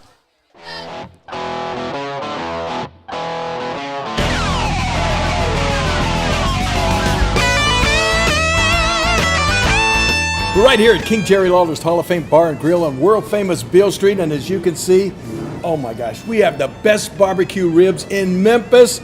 Oh my gosh, the gumbo is out of this world. But but you got to try the King's Triple Decker Slam Burger. You'll love it. We are back at Scott City High School. Hayti has just scored on a 45-yard touchdown pass from J.C. Ford to Jeremy Alexander to take an 18-14 lead, and they are set to kick off. We have got for the Rams, Deep Lane Holder and Rustin Underwood. Yep, Deep. And Hayti has taken their third lead of the ball game. Yep. And we're set to go here. Kick. Oh, got a. Looks like they did not have enough men on the field. So timeout, Scott City, and boy, that has to burn a coach to take a timeout coming out of a timeout. It's burned him a little bit. He's not happy about that. I bet not. I mean, you just can't be happy with that wasting a timeout, especially in a close game like this. That may come back and get you at some point. Yeah, that timeout may be crucial in the fourth quarter with a minute and a half to left. Right. Ball's loose, I believe, touched, and it recovered by Hayti. It was touched by the Rams and recovered by Hayti. They'll have the ball at the Ram 35-yard line. Not only did they have to waste the timeout, then they make a mistake on special teams. I don't have number 10 for Hayti listed on my roster, but I think they said his name was Javon Ellis. And he was down there for the recovery. So Hayti with a 4-point lead and the football now inside Scott City territory. Hayti has a chance of going up here, Jim, by 2 scores. Absolutely. Yeah. Absolutely. And the way this ball game has been back and forth, if Hayti goes up 2 scores, Scott City may have a hard time recovering. Yeah, they're going to have to throw the football for sure, you would think. Ford goes back. He goes deep with it. They're going for it right off the bat. Pass is just out of the reach of the intended receiver down there. Great coverage by Jordan Dupree. Yes, it was. Jordan Dupree on the coverage for the Rams. Yeah. Good pass once again. Ford is really showing us a good arm here. He is very impressive. He's a little dinged up after they took a hit there, I think, at the end of that play. You know, he's a sophomore. We went over that. He's a sophomore, but he's 5'8" and 150 pounds. I mean, that's kind of small for a quarterback, but man, he is playing a big game. So 2nd and 10 for Hayti. They were going for the bundle there after the turnover. Now they give it off. Ooh, and Ford is just smushed in there. He faked the handoff and went back to pass, and, man, nobody stopped. Yeah. Turned around, and Carter Berger was right on him. Yeah, right in his grill, and it's a big 5-yard, 6-yard loss, so it's 3rd down and 16 now. You know, after a big special teams turnover like you just got, if you're Hayti, to not capitalize on that is going to be crucial. Right, I would agree with you. And on that last play, it was like somebody had to miss an assignment for Berger to get that open, I have to believe. Pressure on Ford. He steps up in the pocket and no place to go. They blitzed him, and he's going to be brought down at the 47-yard line on a sack. They brought 7 men that time, Corey, and nobody was there to pick him up. And Berger was back there again. They kind of threw off he went back untouched nearly, kind of threw off the left guard, which got on Berger, which in turn opened up for I believe that was number 57, Leland Parker. He went back and was all over J.C. Ford. A 4th down in a bundle. Ford will kick it. He does. Nice kick. Going to get down to the 10, to the 5. Will it stop before the end zone? And it will at about the 2 or 3 yard line. Yeah, great kick by J.C. Ford. He just does it all. And he's down there they have the ball. Scott City 1st and 10 at their own 3. Just a reminder that coming up this week on Aycorp Sports, we have volleyball on Tuesday night. Philip Britt and Coach Carl Ritter will come to you from Cape Central, where the Tigers will host the Jackson Indians. And then on Thursday night, Philip will be joined by Coach Gentry Vansel to bring you a great rivalry matchup between the Dexter Bearcats and the Bernie Mules from the Bearcat Event Center. And on Friday night, we'll be in Portageville, as Portageville will take on the Scott City Rams in a matchup of Class 2 District 1 teams. Well, Scott City's really going to have to play a lot better next week. Yes, against Portageville, I agree. They're playing tonight against Hayti. They want to come away with a win. Gloff in his own end zone, hands it off to Underwood. He breaks a tackle, gets out to the 5, now to about the 6 or 7 yard line. Pick up of about 3 on the play, 4 maybe. And that's just one of those, you just got to get out of that end zone and try to pick up a little something. And try to get as far away from it as you can before you hit the ground. Exactly right. Exactly right. So 2nd and 5 for the Rams. Under 4 minutes here in the third quarter as the play is called. Gloff looks at play clock down to about 10. Moves Underwood to the right side. Takes the snap, gives it off to keeps it himself, goes up the middle, cuts back. He's going to be brought down at about he's going to get the first down. Struggles all the way out to the 15. Good run by Jackson Gloff to move the chains, and it'll be a first down. And Hayti was all over him. It looks like he just got a little slippery there, made a little jump towards the end, got over the chains. Yeah, that's a big first down pickup when they started on the 3. We saw Hayti with a touchdown drive, a 92-yard touchdown drive. Scott City's trying to match it with a 97 one of their own. 2 wide receivers to the right side. Underwood in the backfield with Gloff. He gets it. Big hole on the right side. He cuts it up the middle. Cut off there pretty nicely, though, by the Indians. A pickup of about 5 on that one. Lane Miller, the ball carrier. Oh, Lane Miller. Underwood was out. Excuse me. I'm so used to Underwood being in there. Yeah, and they're built a lot alike. They are. Yeah, you're right. Bring up 2nd and 4 for the Rams. So 2nd down and 4. Pickup of 6 there for Miller. 2.5 minutes to go in the third, and got A.J. Hayden out to this side and Lane Holder out to this side as well, at the right side of the field. Gloff and Underwood in the backfield. They get it off to Underwood. Big hole right side once again. He cuts it back now. Gets up to the 28, to the 29 or so. 28, let's call it, and it'll be another first down for the Rams. Another big play for Scott City. And this is Scott City Ram football, I believe. This is what they're trying to do now. They've went away from the air game a little bit this right. series, and they're pounding it in, and it's working. This is that run game we kind of talked about that we saw really well against Kelly. And you sort of figure that Scott City's kids, Hayti's kids might wear down a little bit in the fourth quarter. They're all going pretty much both ways. Yes. Ball, bad snap, loose on the ground, but Underwood will fall on it and recover it for the Rams. It almost looks like, I'm looking at their defense, and it almost looks like they don't have a safety plan back. It kind of looks like it's Isaiah Love at sometimes, but then it looks like they kind of move him up into an outside backer slot there. Is it kind of like they're doing right now? Yeah. Yep. That was Miller on the fumble recovery for the Rams. Brings up 2nd and about 12 now, let's call it. So it's almost like they're setting up, like Scott City should have a deep, like a screen pass right up the middle there. Off to Miller. He cuts it back inside and gets out to the 33-yard line. A pickup of about 7 on that. It's going to make it 3rd down and about 5. Miller with a nice run. Got into the secondary of the Indians. Hayden out to the right side, as is Holder.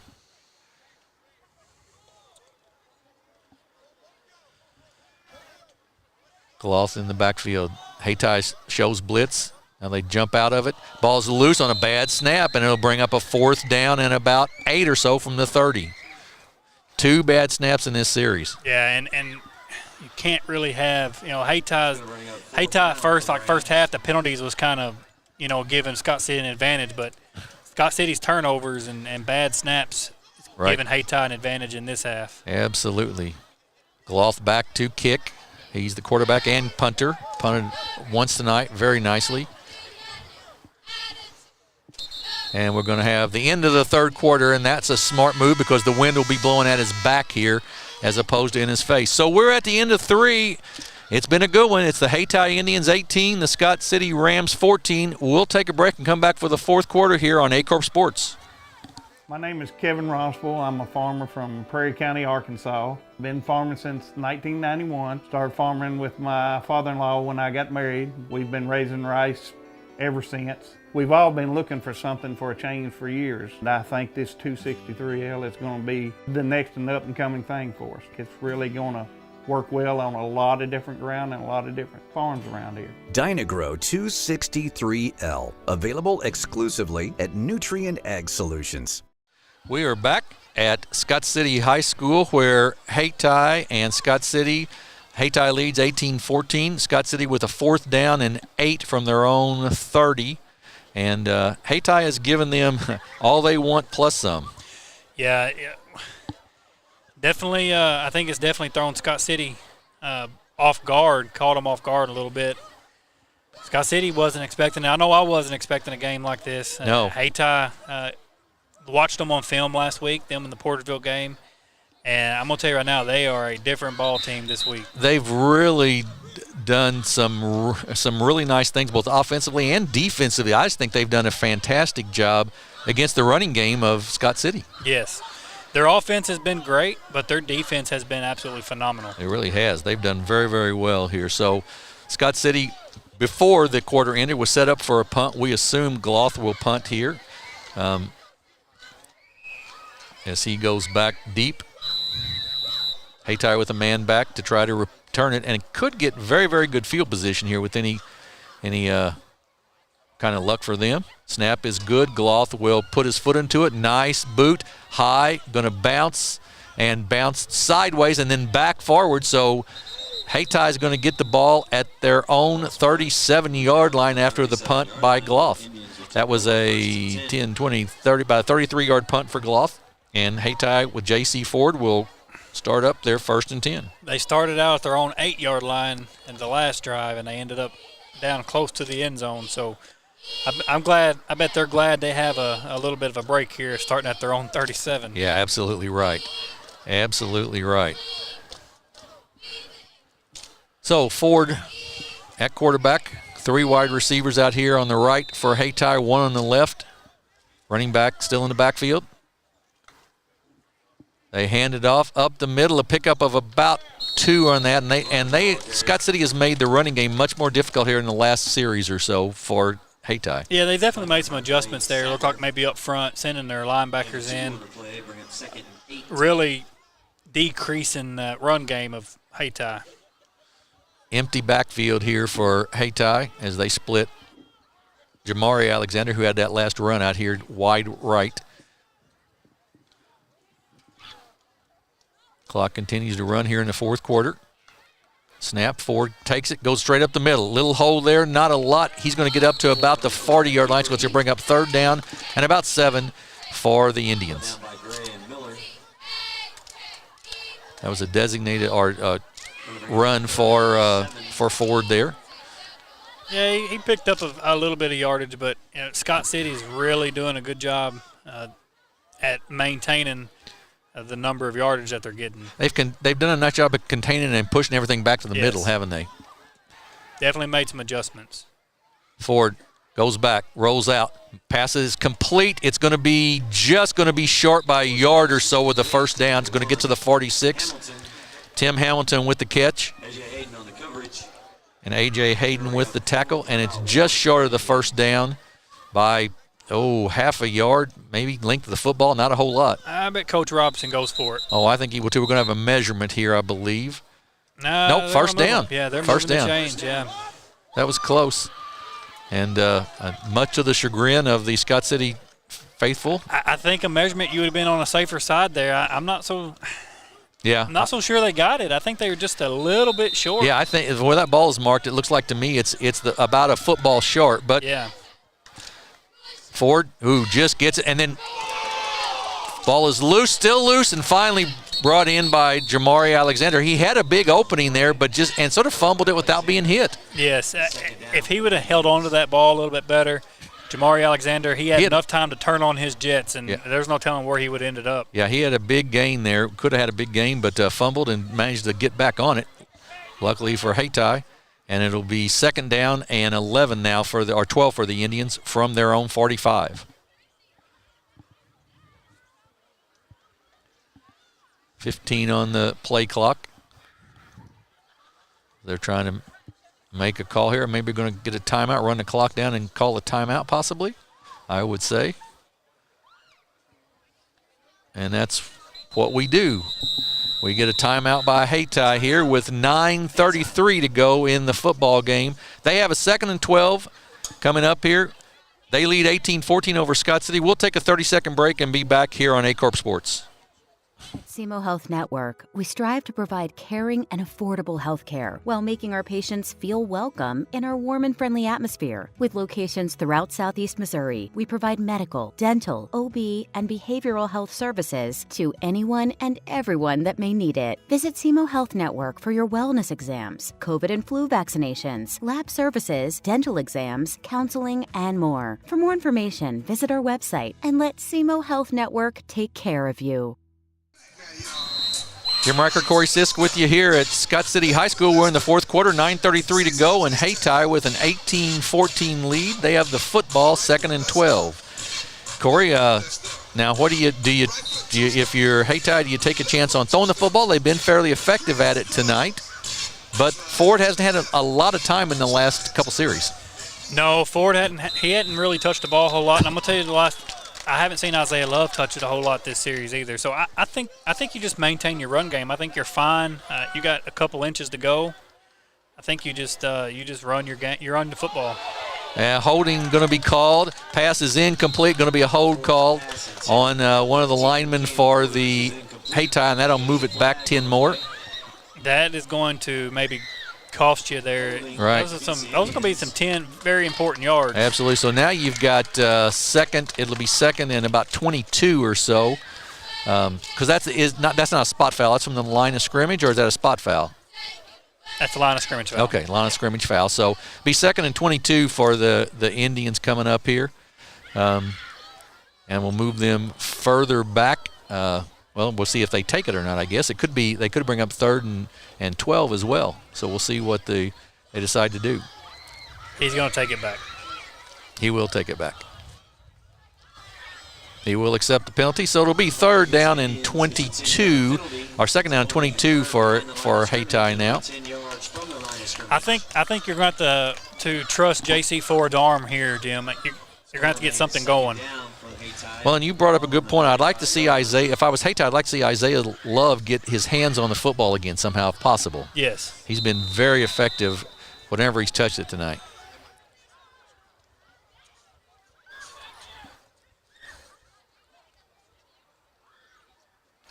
Snap goes to Ford. He drops back. He has time now. He scrambles out to the right. He's going to run it now. No place much to go. He does pick up about 7 or so on that. Made out more than I thought he was going to do. I thought he was going to hit right to the line of scrimmage. Yeah, and Jim, I don't know if you picked up on it or not or noticed it, but Isaiah Love was wide open right here at about the 50-yard line before number 6 for Scott City. Who is that? Is that Lane Miller? 9 is the free safety here. Yeah, number 6. Is that our number 8, number 6? I can't. Gloth, the 8, the quarterback. Before Gloth noticed him to pick him up, he was wide open on the 50-yard line here. That would have been a first down, almost a first down for Hayti. 3rd down now and 15 for the Indians. 8:40 and counting in the ball game. Hayti leads by 4, 18-14. Snap. Blitz, all-out blitz. Everybody comes. Ford gets it away. Wide open man. He's to the 40. He's to the 30. Cuts back to the middle of the field, to the 20, to the 15, to the 10, to the 5, to the house. Touchdown. Isaiah Love. Just what we said, and give J.C. Ford a bunch of credit right there for remaining calm because they sent an all-out blitz. And he stayed in the pocket. He found his target, which is the target he's found multiple times tonight in Isaiah Love, for a touchdown, and we now have a 10-point ball game. Correction, that was Alexander with the touchdown. Oh, now they say it's Jeremy Alexander with that touchdown as opposed to Love. Either way, great pass and a fantastic run down the sideline. Hayti going for 2 once again. Been unsuccessful for 3 other times tonight. Snap goes to Ford. He hands it off. No fake. Now throws it out to the sideline, and he get it in this time. Alexander for the 2-point conversion. So we've got a 12-point ball game. It is Hayti, the Indians 26, the Rams from Scott City 14, 8:22 to go in the ball game. We'll take a 30-second break and be back. You're watching high school football on Aycorp Sports.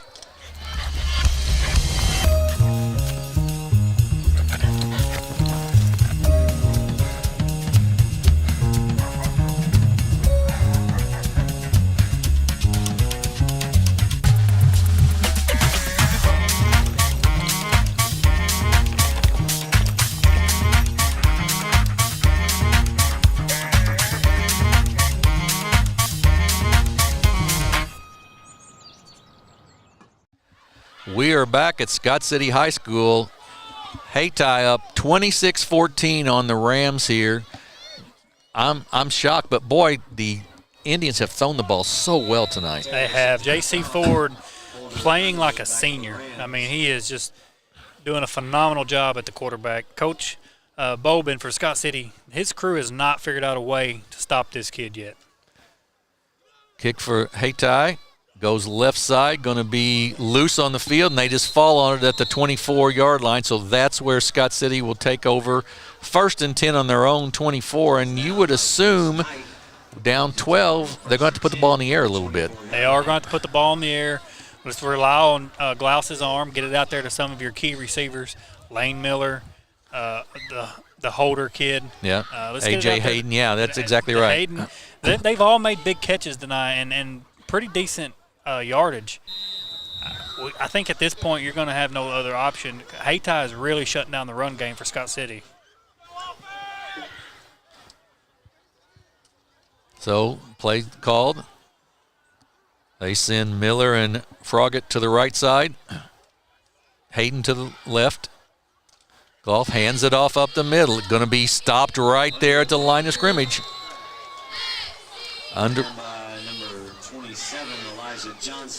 Johnson on the tackle. Underwood with a 1-yard loss. I have been we've said it before, but I've been so impressed with the defensive line and the linebackers of Hayti. They have really done a fantastic job.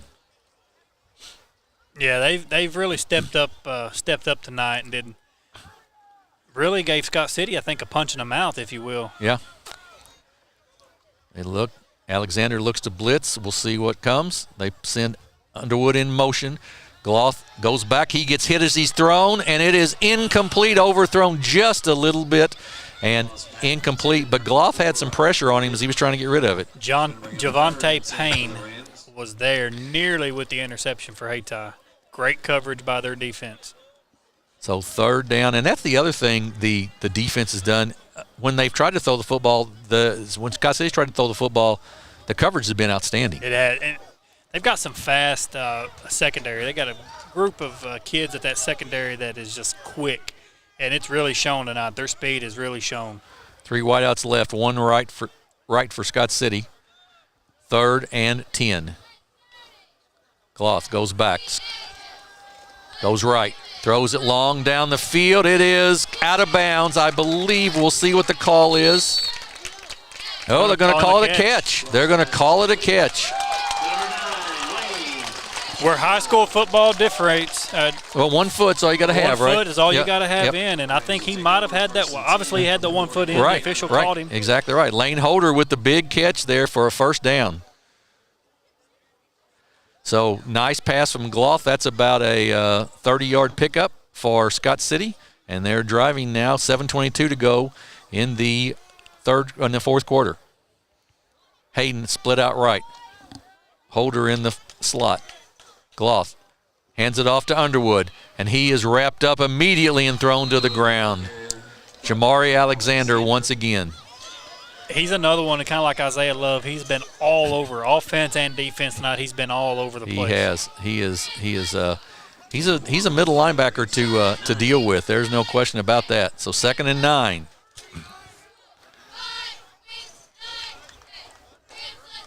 Gloth looks at the wristband, as does the rest of the team. Hayden to the left side. Froggatt and Holder to the right side. Underwood in the backfield with Gloth. He snaps, goes straight back, has plenty of time, throws it deep downfield, passes up and knocked away, incomplete. Good double coverage there. Isaiah Love from his safety spot back there, as well as, I believe that's 13. Dwayne Grant. Yeah, good coverage by both of them right there. You got to wonder if Grant maybe wouldn't have got up and tipped that if Isaiah Love wouldn't have had an interception there. Yeah, he was sort of coming across for it. You're exactly right. Should bring up a 3rd down and about 9.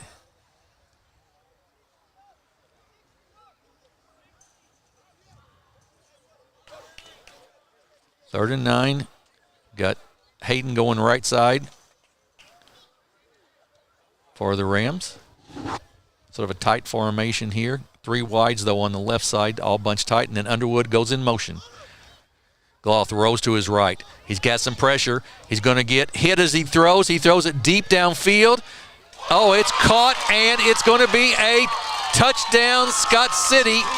He is hurt. He is hurt. He limped into the end zone. He did. I would contend there could have been a little push-off to get open for that. But either way. It went both ways, though, kind of. Yeah, that's right. It looked like it went both ways. That's right. And it is a touchdown. Now let's see if the young man is okay. We're going to have a timeout here. There's a great pass once again by Gloth. He's down to check on his wide receiver. And I don't know if that was that the Hayden? I think it's Hayden. A.J. Hayden? Yeah, I don't know if he came down wrong or if maybe the cleat from Hayti got him, but he came down and he was just limping. And he limped the last 5 yards into the end zone. Yeah, they're going to help him off the field. We hate to see that for sure. But a great touchdown pass there. That's Lane Miller for Scott City. Okay, Lane Miller. Great catch, great pass, and limps into the end zone. Great effort on his part. We hate that for him. Hopefully he'll be all right. You hate to see any kid go out like that. We hope he's back quick. But I will give him some credit on one thing. He fought all the way. He fought through that injury until he got to the end zone. He just kind of laid down. You're exactly right. He did not quit. 26-20, 6-point game now.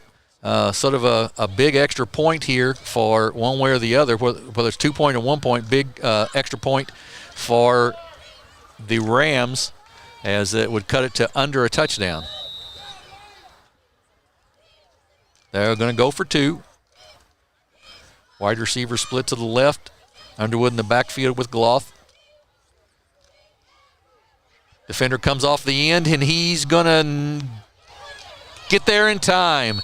The defender, once again, Jamari Alexander, comes off the end and makes the tackle, and that makes the 2-point conversion no good. So we are, with 6:27 to go here in the football game, it is 26 for the Hayti Indians, 20 for the Scott City Rams. We'll take a 30-second break and be back here on Aycorp Sports.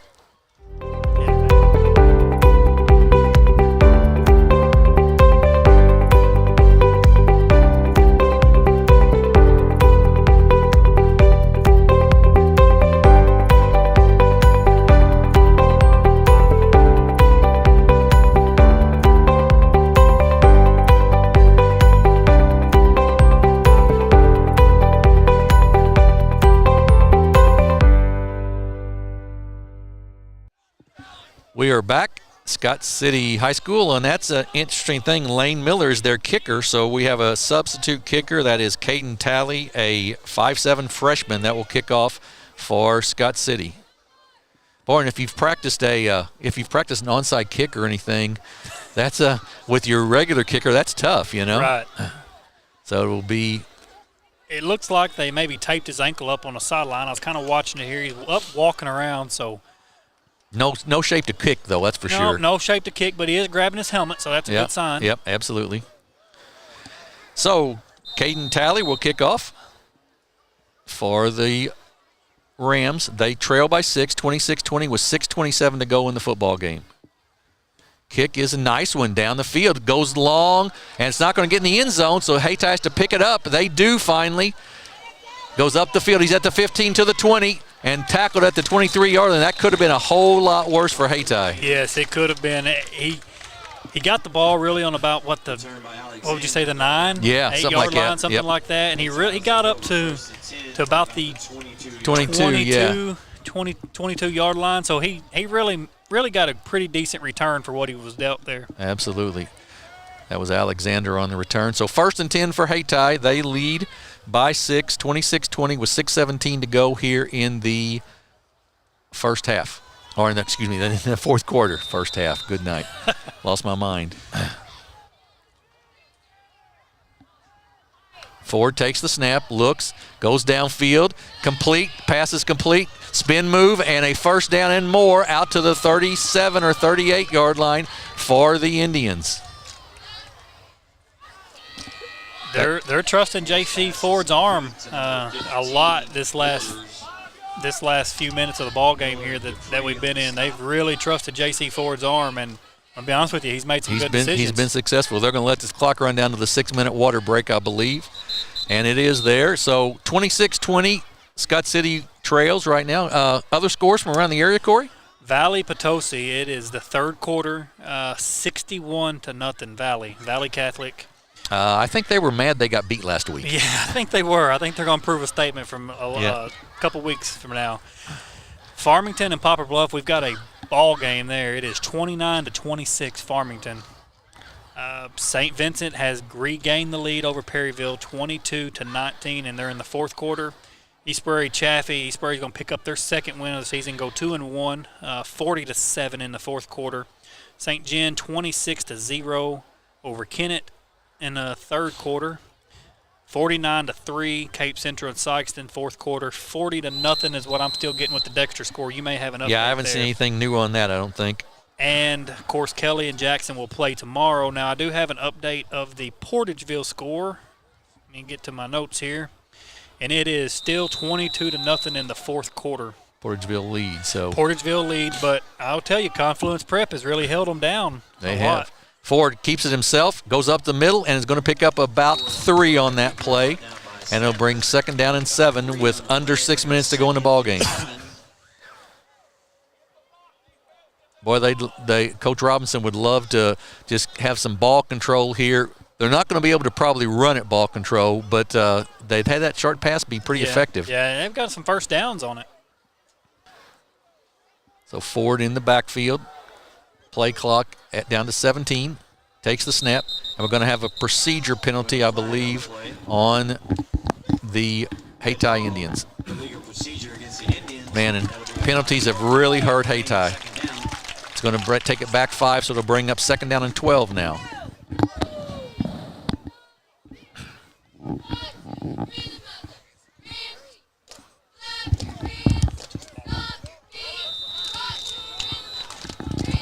Second and 12. Ford with an empty backfield. Empty backfield, you got to be thinking pass here. Takes the snap. It's a good one. Looks across the middle. It's complete. Wide open receiver. He's to the 40 and into the 38-yard line. 1st and 10. And that's only the second time we've sort of seen a slant go across the field for Hayti tonight. Javante Payne, he's slow getting up. He hobbles off, but another first down for the Indians.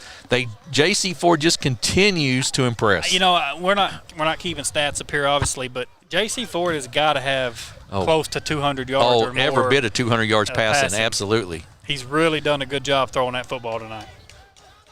So they let the clock run down a little bit. They're under right at 4.5 minutes to go in the ball game. 1st and 10.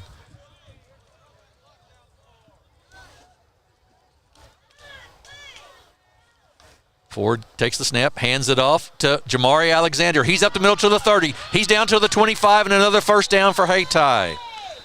He'll have another set of 4 downs. Hayty's knocking on the door of another 6 points.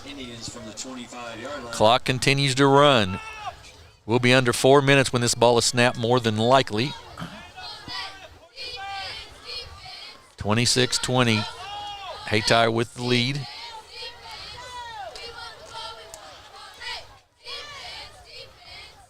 Ford very calm and cool, letting the play clock run down to about 5 or so before he snaps. So we're under 4 minutes here in the ball game. Smart Ball control by Coach Robinson. Alexander gets hit, and he's going to be dropped for a loss.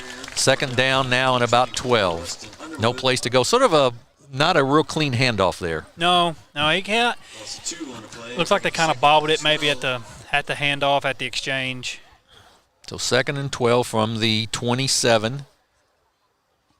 Clock continues to run. Stadium has gotten dead quiet. It has. It absolutely has.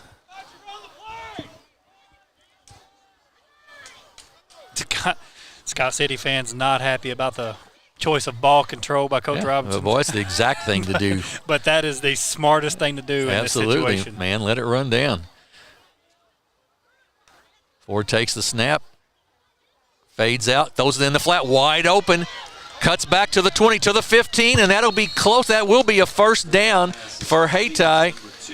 And that went to Isaiah Love, and it's a first down. Hayti Indians inside the 15-yard line with under 3 minutes to go in the ballgame, and the clock restarts.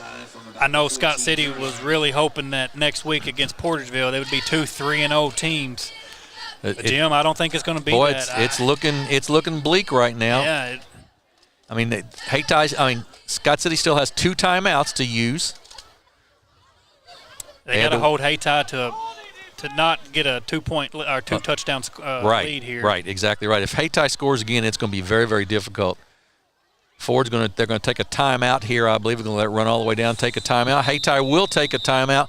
With 2:26 to go in the ballgame, their second timeout of the half. We'll take a break, I think, and then we'll come back with the final 2:26. It is Hayti 26, Scott City 20. You're watching high school football on Aycorp Sports. At Young Real Estate, we understand the importance of face-to-face interactions. Our experienced agents are here to listen to your needs and personalize your home buying or selling experience. But we also recognize the power of technology. Young Real Estate offers virtual showings, allowing you to explore properties from the comfort of your own home. Young Real Estate, where technology meets a personal touch. Your dreams, our expertise. Contact us today, and let's make your dream home a reality. Back at Scott City High School, Hayti with a 26-20 lead, 2:26 to go in the ball game, and they have the football. Hayti does 1st and 10 on their own on the Scott City 15-yard line, and really at some point here, Corey, probably Scott City's got to take some chances on trying to step in front for a pick or strip the ball or something. Yeah, they're gonna just take some risk.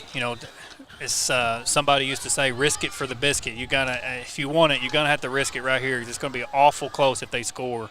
It's gonna be hard for you to come back and make up those 14 points. Different formation for Hayti there. Ford takes it up to the 5th, down into about the 7-yard line or so, and they ran a little power formation there, Corey. Yeah, with Ford. Right. First time we've seen that all night, where they've put 2 running backs basically right behind the line of scrimmage and just ran it down the field. So it's 2nd down and 3. Kind of a quarterback power, if you will. Yeah, it was. That's exactly right. Never really seen it. They'll go with who got you here, J.C. Ford's done a great job. They line up that way again.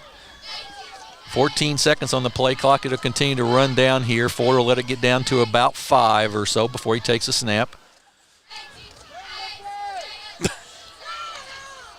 Once again, Ford behind that right side. He goes right side. He goes down to the 3, and it'll be 1st and goal, or to the 1, actually. 1st and goal for Hayti. Yeah, I think that play's worked so well. I think Coach Rob's going to stay with it one more time, kind of punch him into the end zone. 1st and goal. Hayti clock starts again with 1:32 to go. Scott City with 2 timeouts left. They're going to let the clock run down. They'll be at about a minute, just a hair over a minute when this ball is snapped, more than likely. Sort of a full house backfield here for Hayti.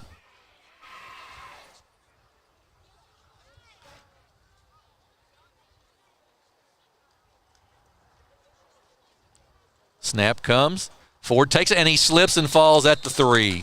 And now we'll probably have a timeout by Scott City, and we do with 56 seconds to go in the ball game. They have 1 left after this. So 26-20, Down by 6, 1 timeout left. Now, that timeout we talked about on the kickoff it's going to cost is huge. Yes. I mean, it could potentially be huge right now that they had to call that timeout on the kickoff. Yeah, because now Coach Bowe's got a decision to make. Does he use his last timeout for defense?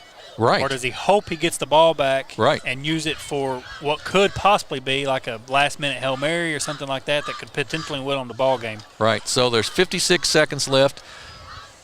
Second down. About 4. And about 4, yeah, goal to go from the 4.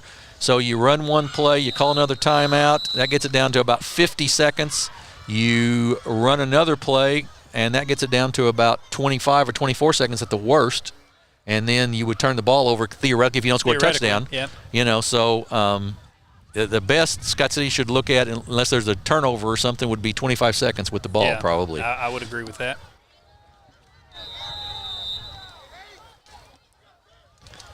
So, second and goal from the 4. J.C. Ford in the backfield, full house on the left side. They take it off that left side. Ford once again. He runs down to about the 3. He's being pushed forward, and is going to be short of the goal line down at the 1. Boy, they were those running backs were pushing all they could to get him in there, weren't they? Scott City used their last timeout. Last time out. Final score from Dexter tonight. The Bearcats defeat New Madrid County Central 40-0. So Dexter now's defense, first team defense, has not let up a point in 3 games. They that Dexter ball team, and I think I posted something on my Facebook page about that not too long ago. I've been around high school football all my life, just about. You know, I refereed high school football for 10 years. I've been doing this for the last 2 seasons. That Dexter football team this year is probably the best Dexter football team I've seen in at least the last decade. Yes, I would agree with that. I think, the thing that I've been impressed with, besides the playmakers we did in the first 2 weeks, because besides the playmakers, is just their defense is just a swarming defense. It's tough to get much done against them, you know. And they've stopped some pass, they've stopped some run, and offensively, they've just got a lot of weapons, man. Yeah, they do. I mean, I was watching the broadcast of yours and Bobby's with Dexter the last 2 games, and the Alfred kid is all over the place. The running back, you mentioned his name earlier. Jet Grams. Right. He is fast and big and physical. Yep. Just all around good ball team. Big play here, 3rd down and goal from the 2. Jamari Alexander in for the touchdown, and that will probably seal it. Hayti goes up 32-20 with 44 seconds to go in the ball game. They gave it to the big kid. Love. Was it Love that ran it? Number 2. Okay. He scored their first, their second, and their last. Yes, that's exactly right. Love with the touchdown. Why not? You've given that kid, giving him the go-ahead all night. Absolutely. Let's let him put the nail in the coffin. Absolutely. 32-20. They'll go for 2 here. Only 44 seconds to go in the ball game. The crowd begins to thin out drastically here at Scott City. And this is not how Scott City wanted to go in next week against a very strong Portageville Bulldogs. That's exactly right. Ford's outside. He's not going to get anywhere. He's going to be thrown out of bounds. He'll be tackled there. The 2-point conversion is no good. So Hayti will kick off here as they lead 32-20 with 44 seconds to go in the ball game. You know, Scott City, I believe, is holding first in the district. I believe. Yes. Yes, they were. They're holding the first place over Porterville. Now that may change tonight. Oh, that absolutely will, because they're losing to a Class 1 school as well. Porterville, I think, beat a school. I think Confluence Prep is 3A. Maybe. I believe that is also right, possibly. You know, Crothersville plays Carlisle, Illinois. I don't know how that plays in exactly, but so Scott City has at Portageville, at Malden. Then they still got Crothersville left.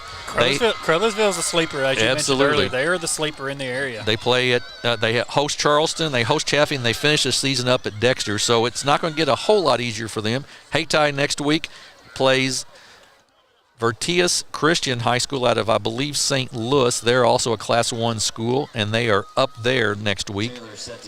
I don't know who Crothersville has this week. Crothersville had Carlisle, Illinois this week, that's right. I believe. So if it all plays out, Jim, Scott City may drop down to the 3rd spot in the district. I think there's every good chance. Crothersville and Portageville may be fighting for that first-place spot. Kick, drop, fumbled, not lost on the ground, and it's going to be recovered by Hayti. So they'll be able to kneel on it and walk away with the victory tonight.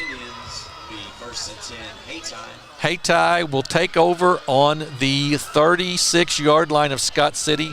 And as we said, we'll just be able to kneel it out as Scott City has no timeouts left. Wow, I did not expect this coming up here tonight. First half it was Hayti, Scott City, Hayti, Scott City, Scott City, Hayti. Right. This half it's been all Hayti. All Hayti, you're exactly right. Scott City was not able to stop the passing game with J.C. Ford and all of his wide receivers. They definitely made some. Coach D-Rob and Coach Gilmer, they made some adjustments at halftime, and it definitely shows the adjustments that they've made. Absolutely. And the other thing they did so well was they really stopped the Scott City running game. They did. They just absolutely stopped the Scott City running game. I don't think Scott City was used to having it stopped. Right. Ran all over Kelly last week. It just wasn't something that was expected. Right. I know it wasn't expected from me. It wasn't from me either. And you can tell by the silence of the crowd, I don't think they expected it. Exactly right. So our final score tonight is going to be the Hayti Indians 32, Scott City Rams 20. I think we've talked about it pretty much, but any other final thoughts, Corey? No. If I was a betting man, I would have lost my money tonight because I would have had Scott City winning this. I thought Scott City going into this was the better ball team, but by looking at it tonight, they were not prepared for Hayti. I'm going to tell you, Jim, they better go back to the drawing board because they're going to be in for a very tough and very physical ball game next week against Portersville. And if you don't think Coach Rayfield won't have his boys ready to play, he will. He's going to have them ready to play. He will, no question. And a big win, though, for Coach Robinson. That's right. Big win for Coach Robinson. He's back at the helm of Hayti. He's gotten his first win since he's been back. And it's probably one of very many. Yeah, absolutely. So, final score, 32-20. The Hayti Indians with their first victory of the season. Scott City drops to 2-1. 2 volleyball games this week, one Tuesday night from Cape Central, one Thursday night from Dexter here on Aycorp Sports, and then Friday night we'll be at Portageville for Portageville and Scott City. We like doing a game from Portageville, always a big crowd and a good crowd. From our partner Corey Sisk, this is Jim Riker saying good night and God bless from Scott City, Missouri.